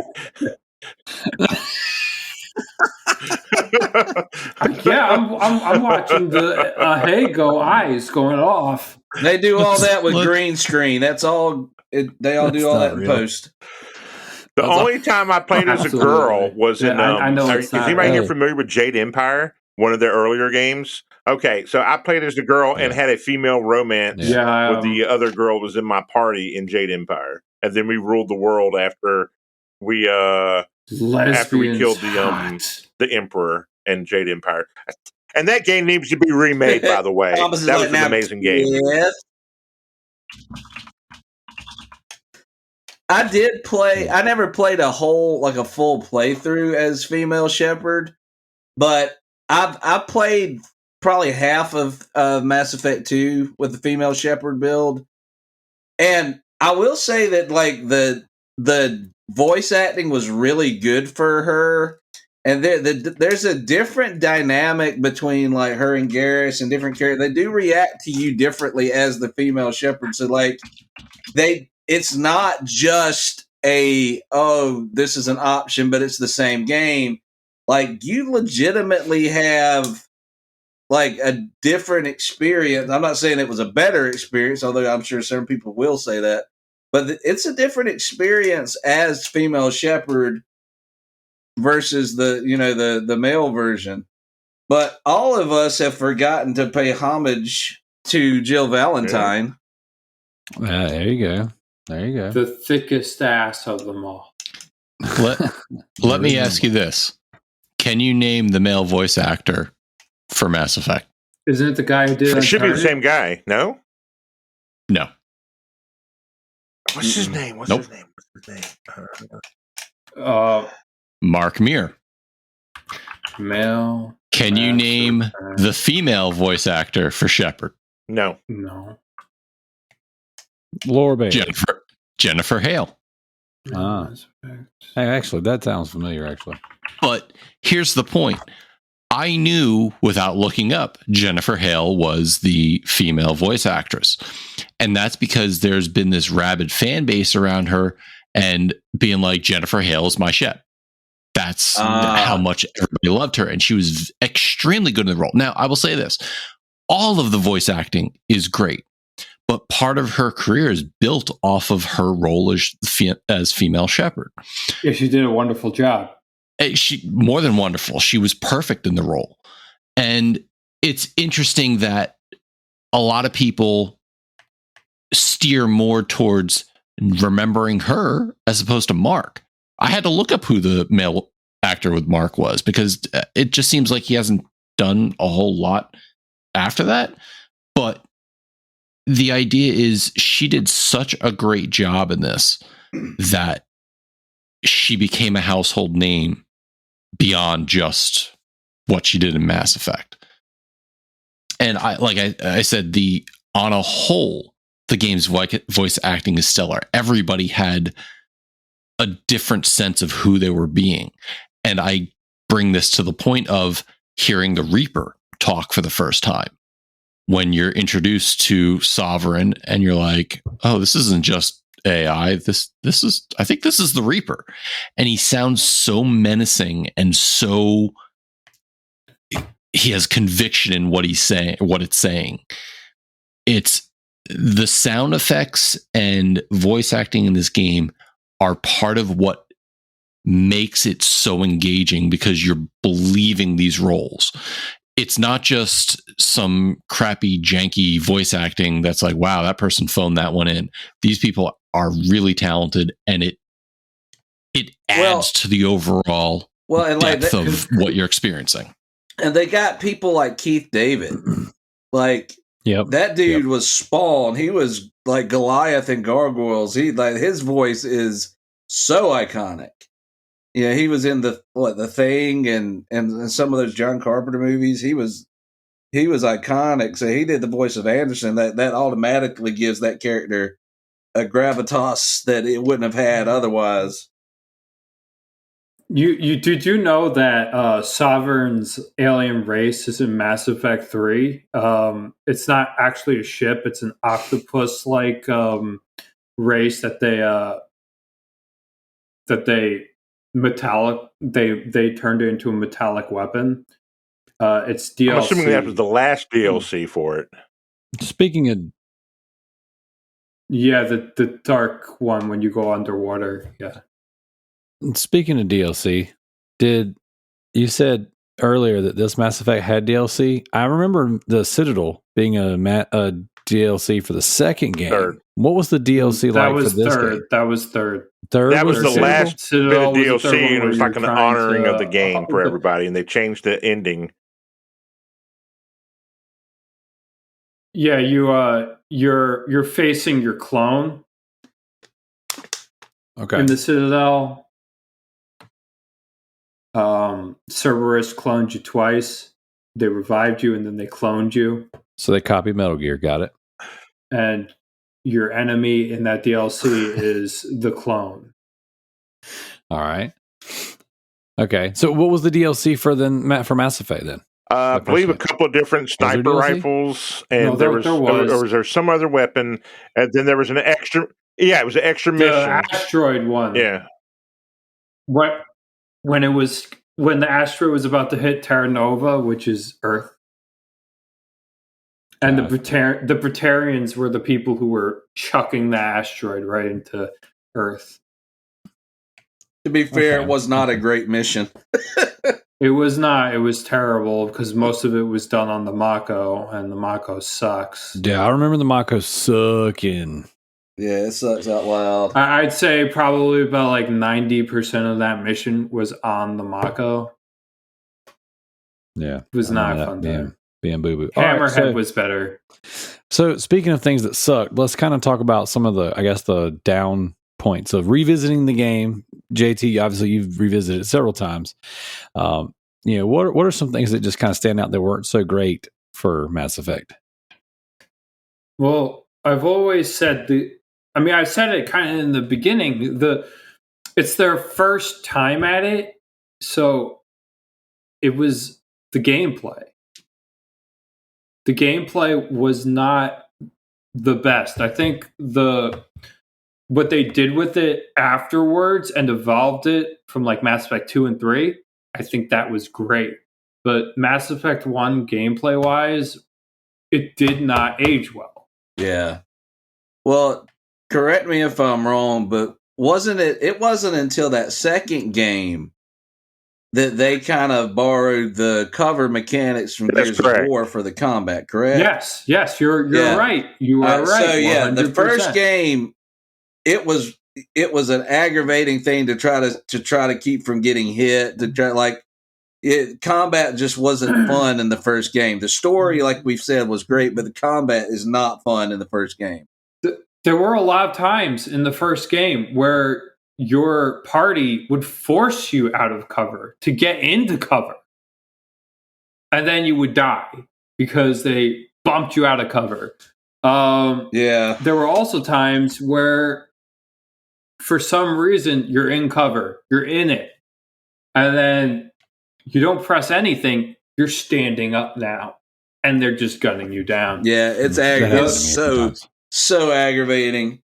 So yeah, it happens so much. In Mass combat is terrible. The Mako is terrible, and especially if you're like me playing this on Insanity for the 100%, it breaks your mind eventually. Thankfully, I've done it so many times that it's second nature that I actually thought it was pretty easy. And the freaking elevators in the Citadel. When you play it lasted a very long time. That's something that they did good. That's just something that they did good in the remastered. They offered you to press X. For PlayStation, it was Square. Yeah, they let you skip part of that ride. You could skip it. And they actually had everybody talking and stuff, but like playing it, you could skip that conversation. Yeah, playing it in its original format. Oh my gosh, those elevator rides were terrible. Like the pacing, there was moments in those games where like it's action packed and great, and then it would just grind to a halt and just get so slow in that first game. How about unskippable cutscenes in the original? You could skip them with Square. Not in the original. On the PS3? I did it on the PS3. No, because I remember there were times that one of the first bosses was the Krogan. I forgot what section that was. And I died so many times. And I remember having to go back to that fight and every time. Watch that same stupid video. Walking in. Yep. And I'm like, all right, yes, I know he walks in. Yes, I know we have a car. Shut up. Let me fight and die again. Jesus. That was probably the 360 version. So the 360 version came out first. Then the PS3 came out. It came out on PS3 with the collection. Like it wasn't originally. Yeah, or you could buy it digitally. But because it was originally Xbox Series. Yeah. But you mean 360. PS3, the PS3 version, you could skip that cutscene. You just press square. You just press square, and you could blitz through. Now I was being racist. Thomas, what are some things that stood out to you that didn't age well, or Well, you thought was just booty to begin with? I agree with everybody just on everything when it comes to the overall gameplay. And what I mean is the gameplay for the original one was horrible, and the remakes, or the quote unquote technical remakes, they did fix it to where it was more like 2 and 3. So it made it a little bit fun, but the pacing was off in one a little bit because, again, this was their first time doing something new when it came to their combat. The one thing that really stood out that I thought that was so good is just your choice making was more advanced than it was in your previous games of your Knights of the Old Republic, Jade Empire. And then, of course, they were still working on Dragon Age at the time that they released Mass Effect. And remember, Mass Effect did not get big at first because it came out with some heavy hitters, and it was Mass Effect 2 that got everybody to actually go and play Mass Effect 1. Mass Effect 1 did not do well at all at first. It was 2 that got everybody into it. So if it wasn't for 2 being 2 knocked everything out of the park. 2 is, I would consider, one of the greatest games ever made, as far as like it could be a movie and you would love it. You could do. I mean, it's so damn good. Yeah, it's it's genuinely more or a less. Has anybody ever here saw the Ben Affleck movie with what? No. Batman vs Superman. That's right. The one with masterpiece, baby. Him, the guy from Die Hard. I can't think of his name right now. And the soundtrack from Aerosmith. And they're all astronauts, and they're going to the And more or less, Armageddon. Number 2 is Armageddon. You're on the suicide mission, and if you don't get shit done, everybody dies. And so that's what 2 is so awesome and amazingly well. Because you knew you were not going to come back, and I'm not going to give anything else away, but 2 just had so many things. With one was more like, okay, you're going to save the day. You're going to save the day. With Saren, the Reaper, you're going to, with Sovereign, you're going to save the day, but you were scared at first. If it's the first time you ever played through it and you know nothing about it, and it's your first time playing a sci-fi, like a movie, and the advanced storytelling. In other words, if you knew nothing of storytelling at the time, it's one of the most advanced stories at that time, that when it came out in the early 2000s, of how everything was done and how manipulative. We don't talk about the credit to give the Reaper, to give Sovereign, that of how manipulative he was and how he disrespected everybody. It's like he was like a school teacher dealing with children, and just thought he was just superior at everything because he was an advanced life form. And it's like, we wiped you out numerous times. You finally made your way. Like talking about the humans, we're going to wipe you out now too because you finally became smart enough to do it. But they skipped us the last time. They said that they were going to get us, but they said we weren't advanced enough. That's where they made their mistake, because we ended up fucking them. Well, and the reality is, like, if you did not play your cards right throughout that game, you could get to the end of Mass Effect 2 and nobody survives. The whole Normandy crew, everybody just dies. That is a possibility in that game. It actually feels like real. I think that's why 2 is so beloved. So I had to beat that game with everyone alive at the end, because that was the achievement, and I got it. I got in the first playthrough. Nothing. I got on the easiest playthrough, because if you get on the easiest playthrough, which is the first playthrough, then you don't have to. Then you could let people die on insanity and not do as much at the end. Yeah, that's smart. I think that. You brought up Dragon Age Origins, but just quickly, Mass Effect had voice acting on the main character, and it came out before Dragon Age Origins. Dragon Age Origins didn't have voice acting on the main character. They skimped out on Dragon Age Origins. Probably best. I played Origins. I didn't like that game that much. Yeah, I'm right there with you. Yeah, I couldn't get into it. Enjoy it part as of it was either. the auto combat. Like you wouldn't believe how many hours I was sitting there hammering the button, thinking that I was slicing and dicing. And all this stuff. Number 2, it's a hack and slash. And then like I get a phone call. Yeah, well, see, I get a phone call, and then I'm not doing anything. My guy's still fighting. I'm like, wait. Oh, and then like from that point on, I was just like, yeah, you just had to. The only thing you had control over was the abilities on the bottom right of the That's screen. interesting. That is correct. But you said Dragon Age 2 But is a hack and slash? Yes, Okay, it is. I'll play that. Story is much different. But I don't. They also, I think that's when they added Yes. voice acting to the main character as well, right? Yeah. And then the multiplayer is in the Gotcha. one for the Xbox Alright. One and the So then PS4. Yes. Inquisition, yeah. No, I knew that. And it's not really multiplayer, it's co-op. Yes. It's co-op like horde style, right? Like zombies in World at War. I remember bits of that. I haven't delved deep into that, but I remember a little. Heck yeah.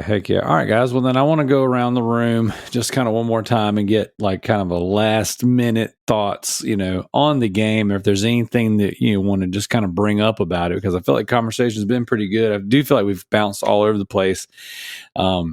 But kind of just general. Well, like, can we talk about the council and how much the council was a bunch of douchebags that really hated and it didn't respect us at all? They're like, well, we're going to give you the title of Spectre, but we're doing it, it took them 3 times. We're going to give it to you, but we don't want to give it to you, and go fuck yourself. Yeah, they're terrible. It took them 3 times for us to save them from death. And Rule of 3. to actually consider us and say, we're in your debt. We're going to praise you forever. You're our god now. That's when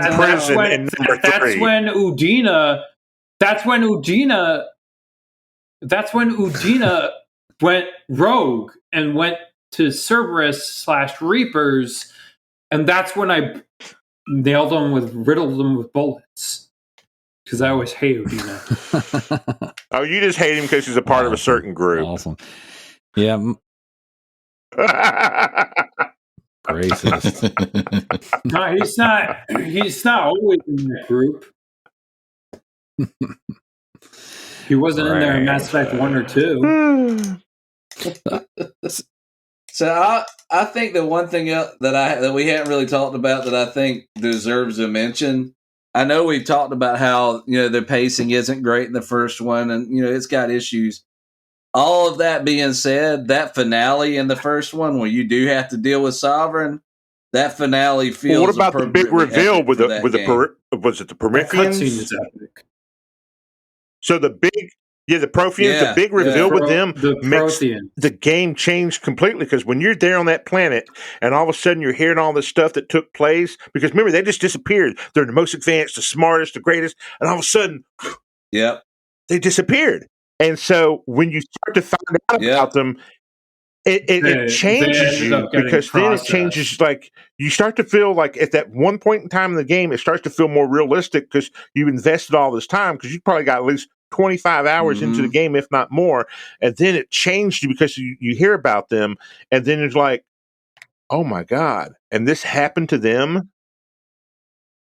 Yeah, that final, I'd say like the final third of the game, like really, I guess from that point that you're talking about on, man, most games don't have that kind of payoff. They put everything at the front, they front load it, and then they put it in the middle, and the payoff is garbage. The payoff for Mass Effect was amazing. Yep, it's probably one of the best. It's one of the best of any, and the second one I would say the same thing. Both of the first and second games, they both have some of the best finales of any games I've ever played. There's very few games that I think are on par with how well those two stick the landing. I agree with Mass Effect 1 and 2, but like Mass Effect 3, that original ending was so bad. That's why I didn't mention that one.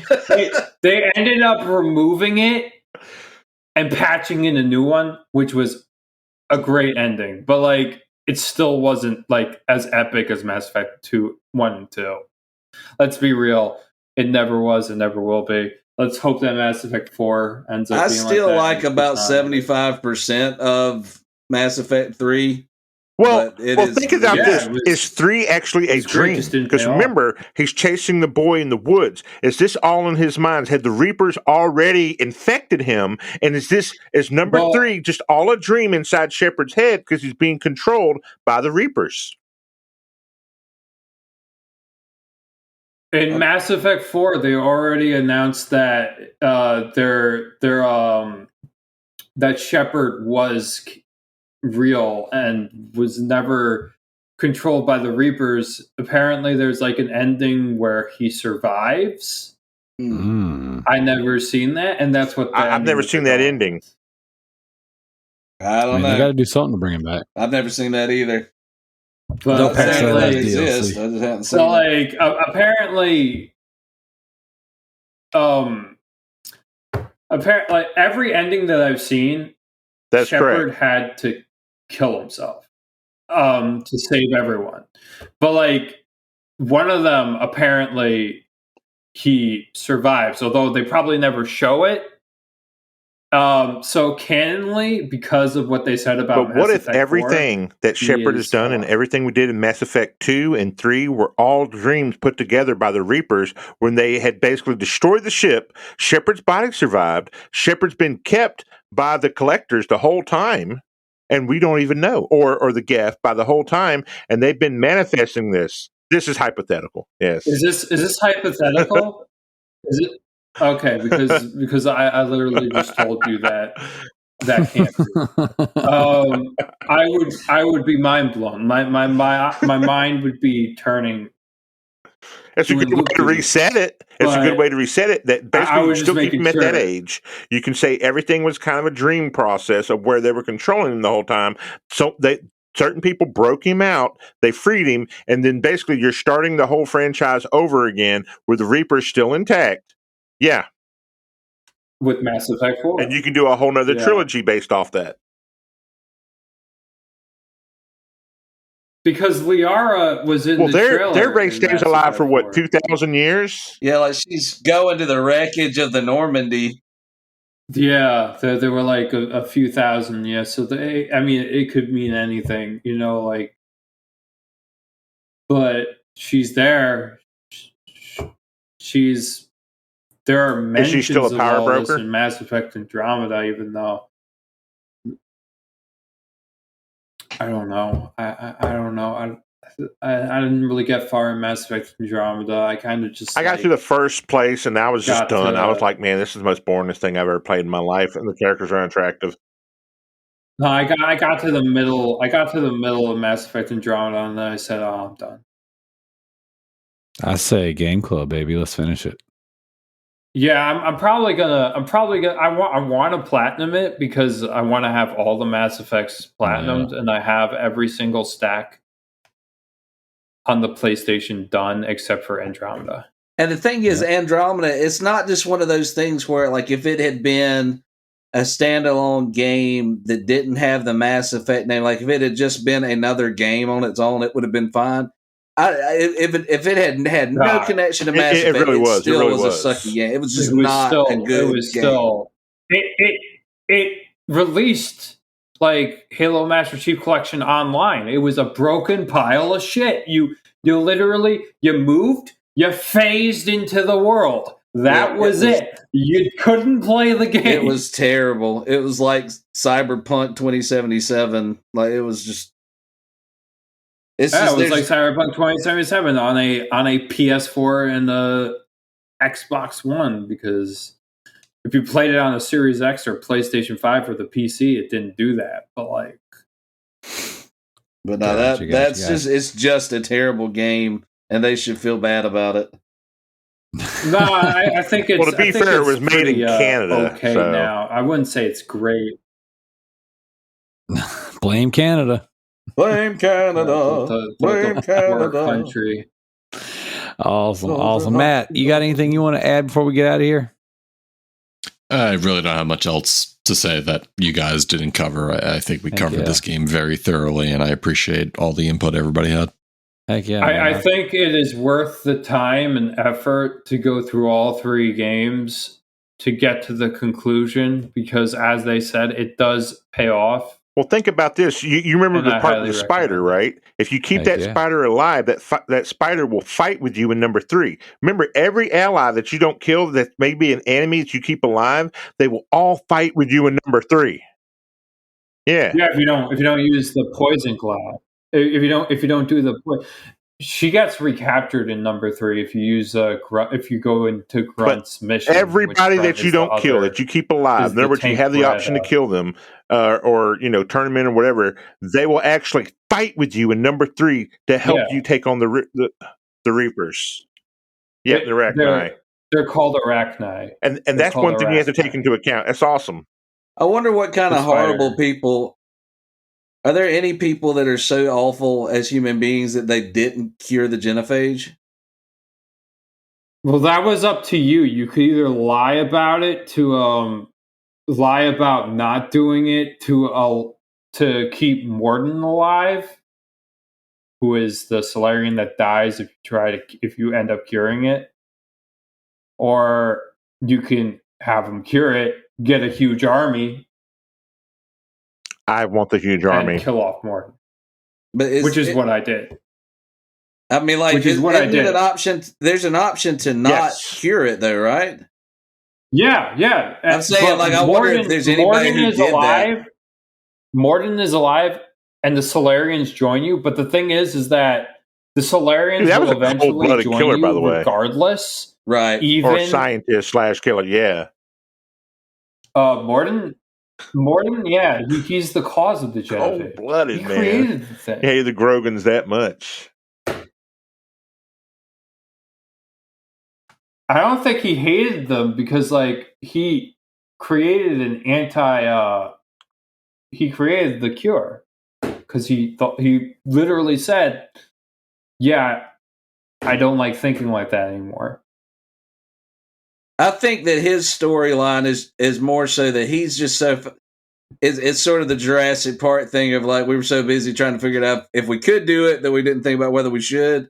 I think it was all about just the science to him and not the actual impact on their society. It was and just the people. gainable functions. Okay, And- they were just doing gainable It functions. was the retribution. They were just, they're in a lab doing gainable functions, and some reason it just affected this one group. It was the lab, and the genophage is from China. They created the genophage in China. But It's yeah, a no, Chinese genophage. I've been told it's the I largest like- ever. I like Rex too much to lie. Well, he was to the most him, honest you know? person you had on your group because he was very much a mercenary, but he never had a problem telling you the truth, and he was always straight with you. Yes, and I like that. Yeah, he was very blunt. Yep. He was very blunt. He was like, "Yeah, no, this Imagine This him and isn't Shepard right. at a bar, and like Shepard's talking to a girl. It's like, Shepard, she's a trap. What do you mean? She's a trap. What do you mean? She has a dick. That's a trap. she is a dick."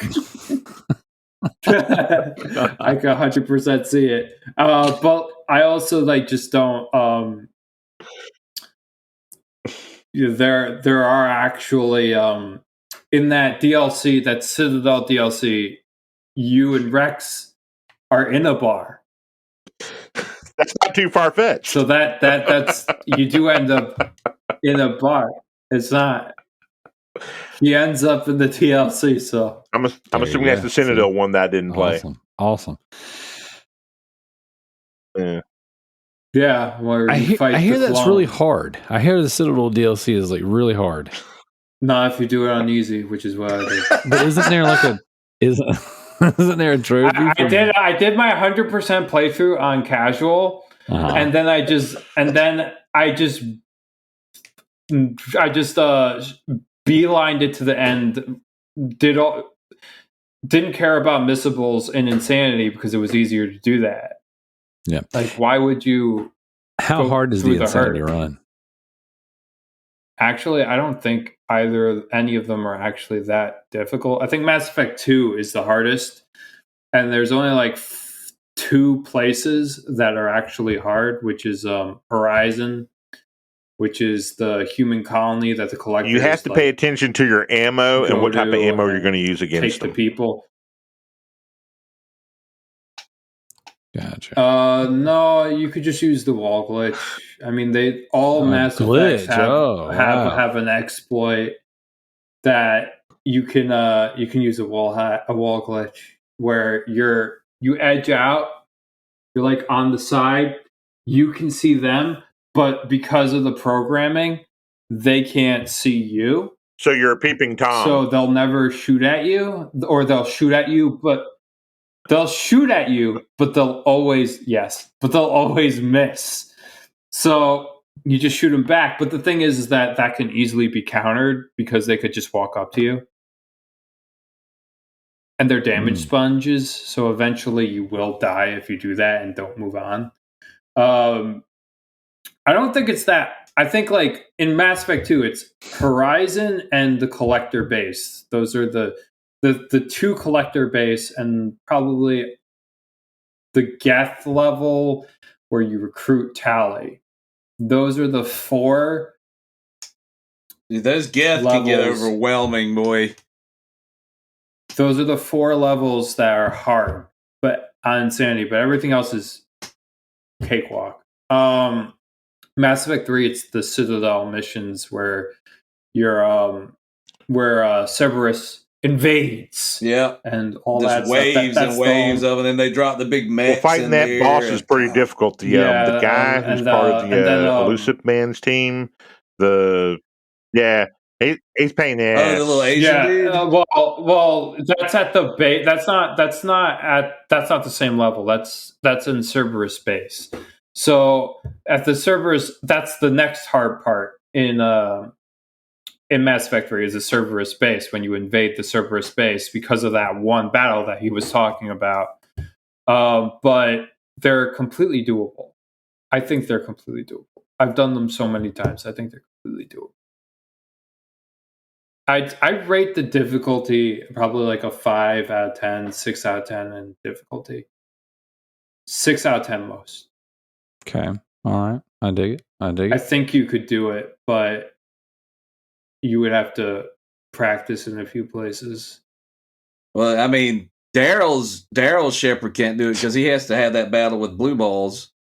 Oh, Blue Ball Shepherd. Y'all don't understand how hard it is keeping your Johnson to yourself in space. In space, no one can hear you screw. Or scream. That's right. All right, guys. Or everyone can. I definitely appreciate you guys coming on here, being the experts in the field, talking Mass Effect with us.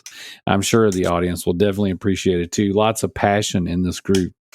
What I'm going to do is when this goes live on Monday, I will put up the next list of games for the patrons to vote on, and I will add Mass Effect 2 to that list so that if the patrons so choose, we can continue down the Mass Effect conversation and all that stuff. And it sounds to me like Mass Effect 2 might be the better place for me to jump next. Did you gotta play Mass Effect 2? Mass Effect 2 is the best one. Yep, it's one of the best games ever created. It's so good. Yeah. That's a very unanimous thing. I hear that a lot.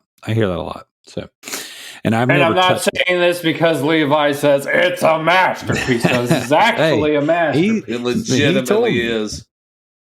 Mass Effect is one of his favorite games of all time. Well, you do realize Mass Effect 2 to have that in Mass Effect 2, you start out in the back of a wagon, and then you're waking up, and then you're in Skyrim.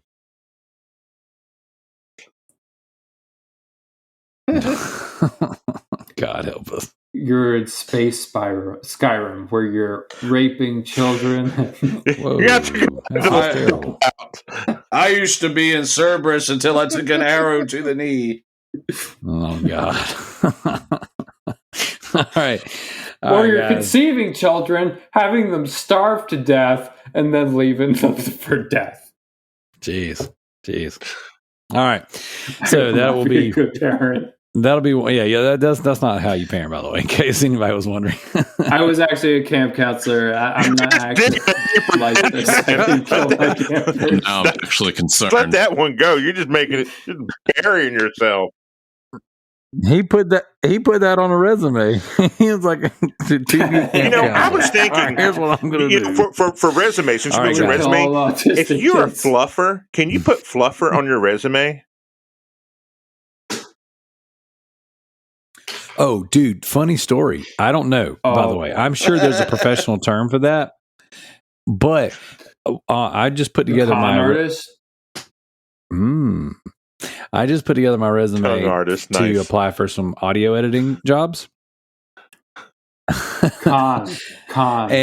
And my wife was like kind of proofreading it, and I gave a list of like all the different bands I've edited music for and projects and podcasts and all that stuff. And she was like, "I don't think you can put trophy whores on a resume." I was like, "I'm sure it's not the first time someone's ever read the word whore." She's like, "But on a resume?" I was like, "Well, then we'll change it to the Proven Gamer Network." But I didn't. It still says horse on my resume. The trophy ladies of ill repute. That's right.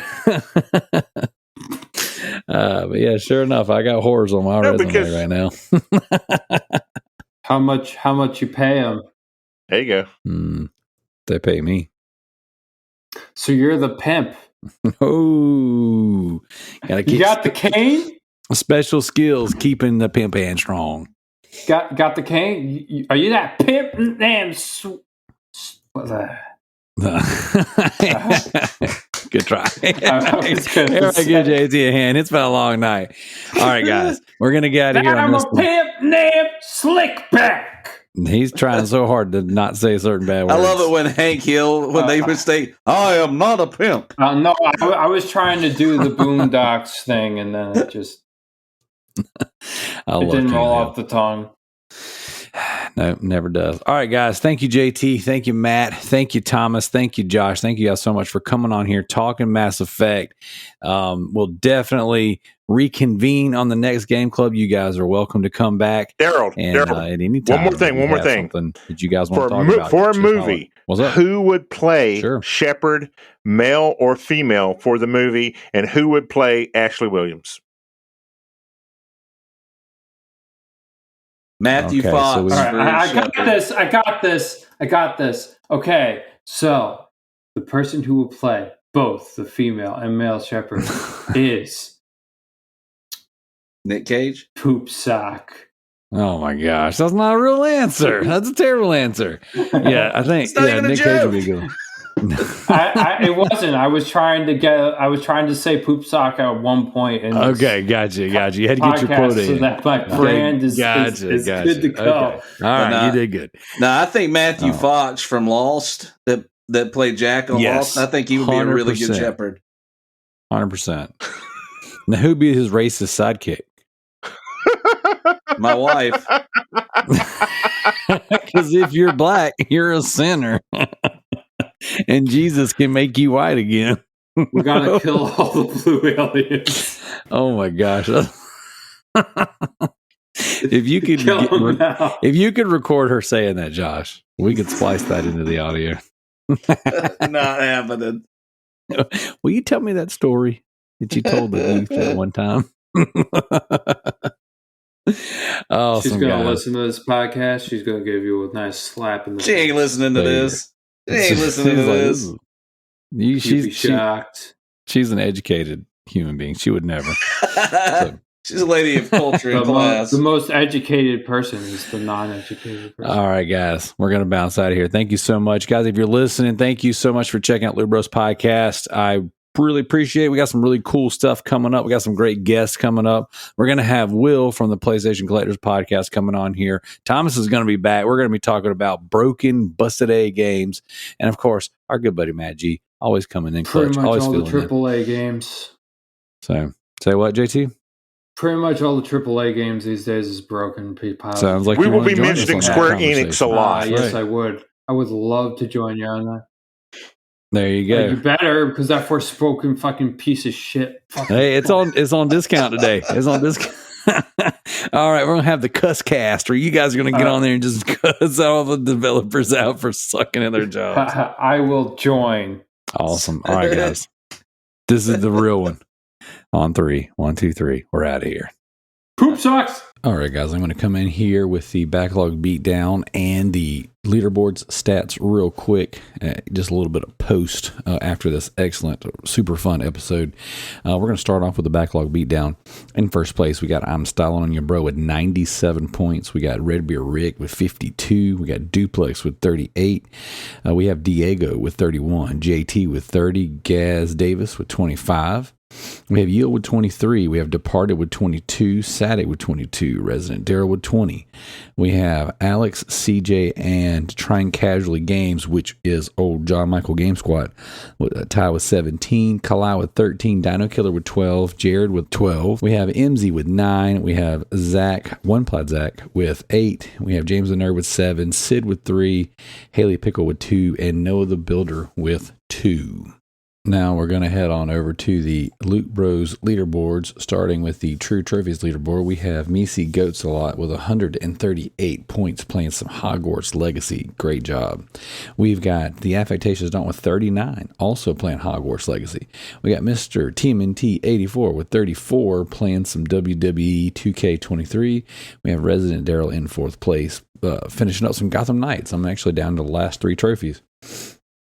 Next up, we got Stink Palm playing some Madness of Dr. Decker, and he's got 29 points. So very good job there, guys. And then we're going to head over to the True Achievements leaderboard. We got I'm Styling on Your Bro with 1,535 points, achievement points, playing some Crackdown 2. We got Saturday with 1,195 achievement points, playing some Wo Long Fallen Destiny. We got Sony Pony to You with 700, playing some Castle Walker. GDI Master Ace with 397, playing some Kingdom Rush. And then the Bearded Nerd finally playing some video games, playing some 2K23. Got to get that WWE fix on. Now we're going to round out the show with the Trophy Rarity update. Guys, thank you so much for all your support. Go check out Resident Darrell on YouTube. Like, share, subscribe. Let some people know about what we do over here and invite them to the group. Thanks, guys. Hi, guys. Welcome back to another Rarity update. We have a week where we've only seen one person score over 100 points. We've had only one person achieve their rarest trophy of the competition so far. And we've only had 2 people achieve platinum trophies this week, albeit those 2 did score 2 each. So without further ado, we'll go into the actual rarity update itself. Starting at the bottom, so 25th place, we have One Plat Zach, who was in negative points going into this week. However, despite not earning a trophy this week or this year, he has moved from -1 to +2. So one of his trophies ended up becoming a rare. He was on -1, and that's back to 0 now. So one of his trophies had matured and has become a rare. So he scored 3 points this week and is now on 2 points. That brings him only 4 points behind Kalai. Kalai is on 6 points. Again, she didn't earn a trophy this week, so there was no movement in terms of her points. She stays on 6 points. In 23rd place, another player who didn't earn a trophy. He hasn't earned a trophy for a few weeks now, but that is Darth Knight 82. He did have 1 legacy point come his way. He's now on 16 points. His rarest trophy is still at 11.66% in Madden 23. In 22nd place, we have Tross, and he scored 4 points this week, taking him to 39 points. He scored his trophy in Hogwarts Legacy, though I did notice he had been playing this game for quite a few weeks, probably since it launched, but I did notice that he has started another game playing alongside it, although that wasn't the game that he scored the points in. I think it was Devil May Cry 5, wasn't actually any qualifying trophies for that. So Tross in 22nd place on 39 points. In 21st place, we have staying where he was is Departed 570. He again had a single point, and that was a legacy point to take him to 90 points overall. His rarest trophy of the week was the Interloper in Forspoken. It was 82.39%. So despite earning a few trophies this week, that was his lowest. So therefore, that doesn't actually score a point for this week. Staying in 20th place, there's a few non-movers right up to 14th is where we see our first move. But in 20th place, staying there is Homer Gets Duffed. He's on 98 points, 7 points this week. Looks like he's gone back to the PS4, having sort of recently acquired a PS5. His rarest trophy was headhunting in Fallout 4 at 35.53%. The next player is Riley, the Brain 76, and he finally did break the 100-point barrier. He scored 105 points. He was level on points with with Homer last week. He has moved ahead of him. He's on 105 points now. Still going on Hogwarts Legacy, and that was his rarest trophy of the week at 26.01%, the Nature of the Beast. So 12 points this week to 105. Next up is I'm Styling on Your Bro, and obviously with the type of games that he plays, his legacy trophies are doing a lot of work for him. His ultra rare has seen him increase. His very rare has actually increased overall for the competition since he joined. Bear in mind, he hadn't joined at the start. He has seen a 21 trophy increase in very rare trophies. So that's where the majority of his points has come from. He earned 16 points this week, but he actually did sort of turn the PlayStation on again. So it's 2 weeks running. We've actually seen a active trophy scored this week from Styling, and it was a decent one as well. In Train Sim World 2, it was worth 5 points at 5.17%, so a very rare trophy. So he is now on 113 points. 15th, 16th, 17th, you can decide which way you want to call them, but Tricky, Jared, and Sadak are all tied on 129 points. So we've seen a little battle there commencing. The momentum seems to be going with both Tricky and Jared. Sadak is single figure. I'll start with Tricky. So Tricky had 31 points. That was his best week of the competition so far. He saw his ultra rares increase. He saw his very rares increase, despite not actually earning them, because his rarest trophy of the week was at 52.83%, which actually doesn't gain him any points. So his legacy trophy has earned him 31 points this week to take him to 129. That meant he caught up with Jared. Jared and Tricky had shared a score a couple of weeks back. Jared had sort of passed him and looked to be sort of moving forward, but Jared scored 13 points, taking him to 129 as well. So they are back level. His rarest trophy was What Doesn't Kill You in the Quarry, which is actually the Baton trophy. So well done to Jared on getting that one. And Sadak scored just 3 points to take him to 129. He's been single digits scoring for the last sort of month or so. So based on that, you would probably expect Jared and Tricky both to move ahead of him, and you'd feel Styling will probably sort of surpass him as well in the next 2, maybe 3 weeks, unless we see a change from Sadak. But I do know he is an Xbox gamer as well, so that will obviously have an effect. But his rarest trophy was I'll Do It Again in a Justice 2 at 20.11%.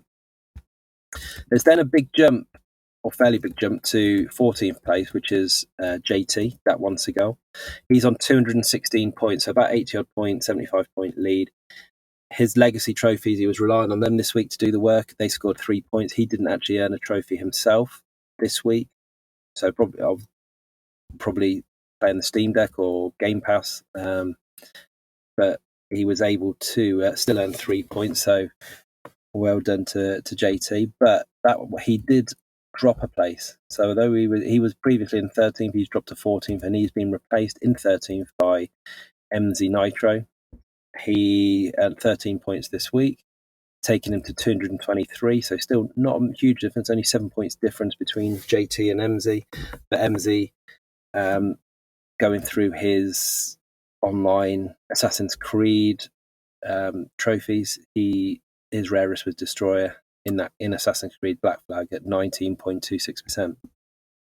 So that actually brings him right next to the person he had been siding along with all along for this contest until firstly Diego broke them up and then JT broke them up. But obviously they're back together now, and that's Bella Ramsey superfan resident Darrell. He scored 10 points this week, taking him to 245. So MZ did catch up, make 3 points up on him. Darrell is still playing Gotham Knights by the looks of it. That was his rarest trophy. But it's interesting to note, actually, but we might see both MZ and Darrell's rare trophies increase slightly over the next week, maybe longer, depending on how they go on, because obviously the THL, the Trophy Hunters League, as they've both joined that, and they're playing in the qualifiers at the moment, where they've got to finish in the top 6 to actually qualify for the main event. So we might see some higher scoring from those two in the next maybe week, and if they do qualify, maybe sort of the next sort of 4 or 5 weeks. Moving up into 11th place is Joe, Luke Bro's co-host. He has got a significant lead. He's on 309 points over Darrell. So, sorry, not 309 points, more than Darrell. He's on 309 compared to Darrell's 245. So he had 21 points this week, and his rarest trophy was in WWE 2K23 at 6.48%.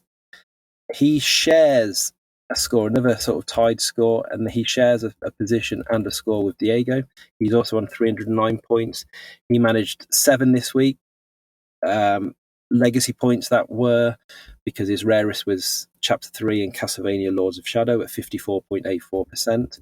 So a little interesting battle developing there, and obviously we may see MZ and Darrell sort of come into the mix for those positions as well, as they look to get into the top 10. In 9th place, Dupes. He didn't earn a trophy this week, and because of the way Dupes plays, he plays a lot of basically new release games. So what?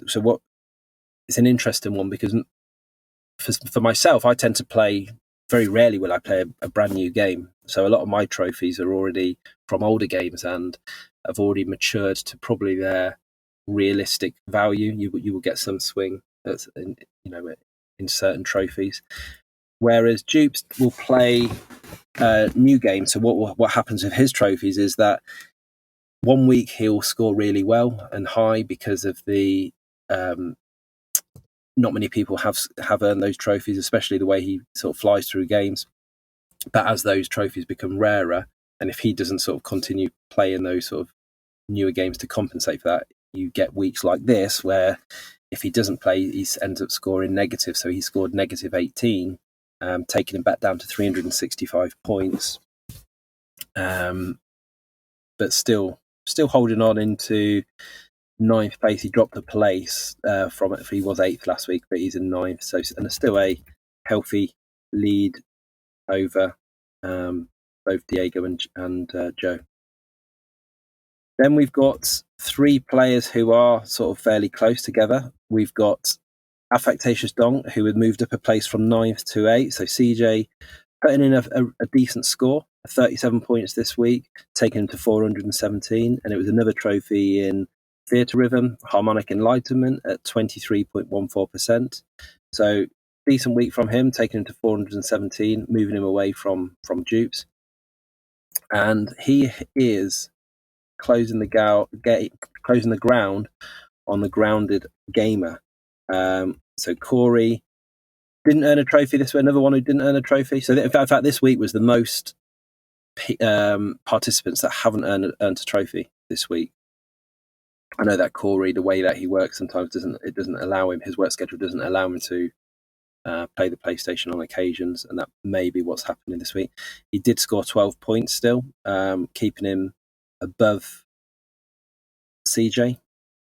He's moved on to 437 points, so only 20 points difference, but Corey did drop a place from 6th down to 7th. And person who had taken over his place in 6 is Yield, who has now scored 50 plus points in the last 3 weeks. I think he's had 52, 50, 51 is his last 3 scores. He's moved 4 points ahead of Corey on 441. He was our second player to have earned platinums this week, which I'll come on to towards the end. But his rarest was Our Own Heaven Here on Earth, which is from the game that he has been playing for quite a while, which is The Church in the Darkness, and that's a 9.27% rarity. So well done to Yield. He's certainly on a march, and he's trying as hard as he can, I suppose, to catch up with, because next in his sights will be his co-host, Alex, who remains in 5th place, and he had 24 points again this week. Pretty similar to what I think he had last week. His rarest trophy was Picture Perfect in Chicory, which I think is a game that's on PS Extra. Obviously, I know that Alex has recently had that, is trying it out, so hopefully he's enjoying it, especially with the games that are coming to the service on Tuesday, I believe. Some really good games there. But he's earned that Picture Perfect in Chicory at 25.36, and he's on 599 points. So he's got a decent lead. I think it's about 158 points over Yield. So Yield has still got some decent numbers to catch up, and Alex has got a bit of leeway to play with. But if Alex wants to catch up with 4th place, obviously he will have to start banging in some big numbers as well, because he is 151 points behind Redbeard Rick, who is in 4th place on 750.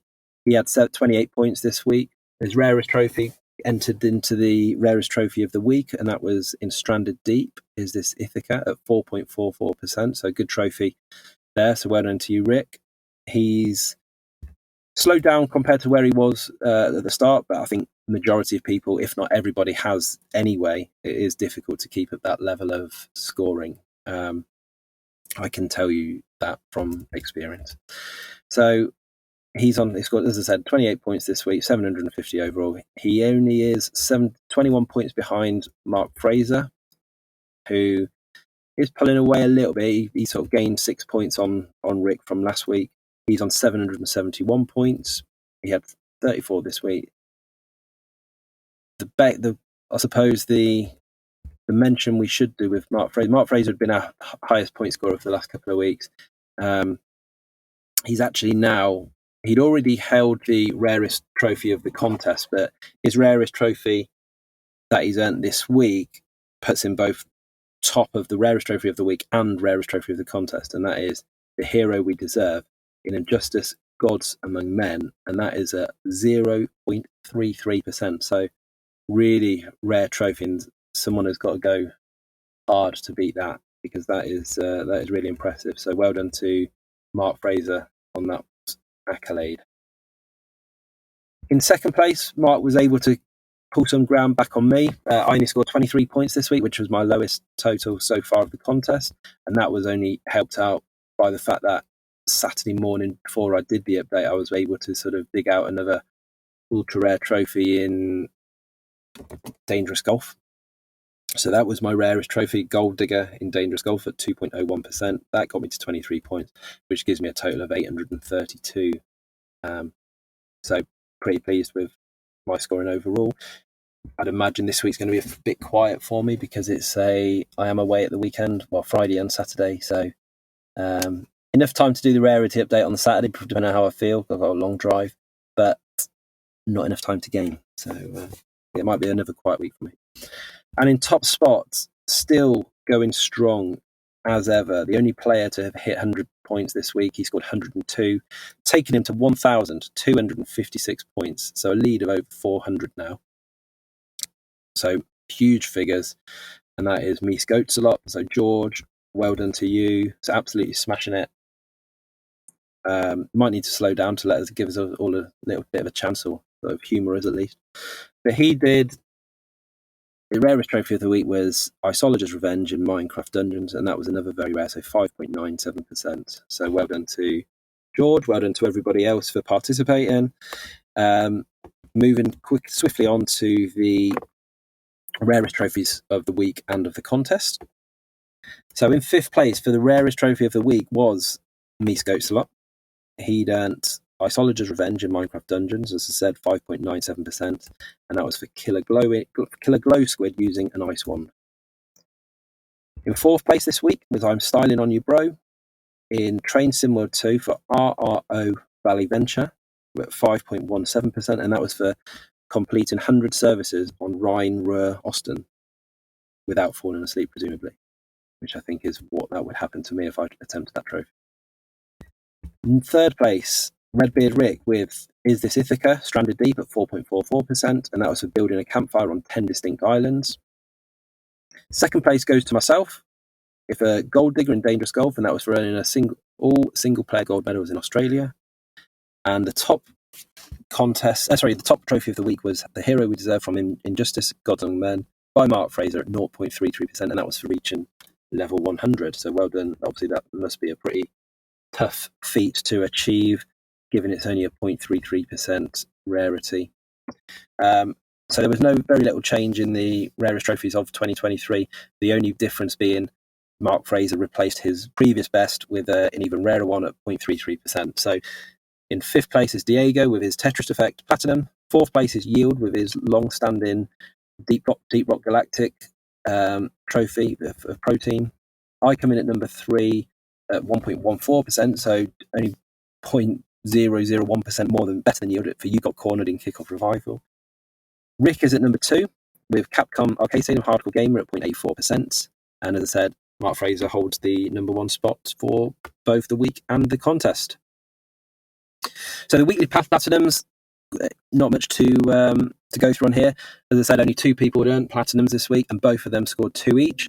So starting at the most common platinum, that was Stink Palm in playing Save Room, which is a Ratalaika game. We had a few people earn the platinum on that one, and that was at 88.97% now. I think it was higher than that, so I think it was around 90% previously, so it is coming down slightly. The next common is Stink Palm again. He earned the Platinum Trophy in the Quarry at 13.62%. So again, a game that is coming to PS Extra this Tuesday, I believe. So that could be interesting, because if people that may see it become rarer, or might see it become more common. I haven't played the game, so I couldn't tell you. But if people dabble in it and don't bother going for the Platinum, then naturally that will become rarer. Are more people going to go for the Platinum than not? Probably not. Probably people play the game and dip out, because I think it's multiple playthroughs, knowing the developer and how they do their trophies. So we might see Stink Palm earn extra points in the future weeks and months from that one. The next rarest was by Yield. He had 9.27% in The Church in the Darkness.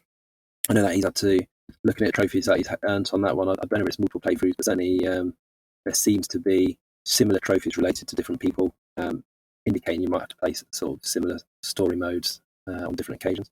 But well done to Yield. And the rarest of the week was Yield again with Zombie Army 4 at 8.10%.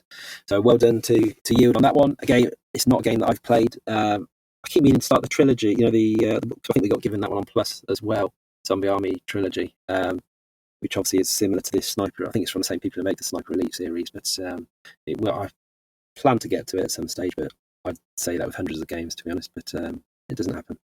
So there we are. That's your update. So I hope you're all well. Have a good week trophy hunting. And I'll catch you on the other side. Cheers.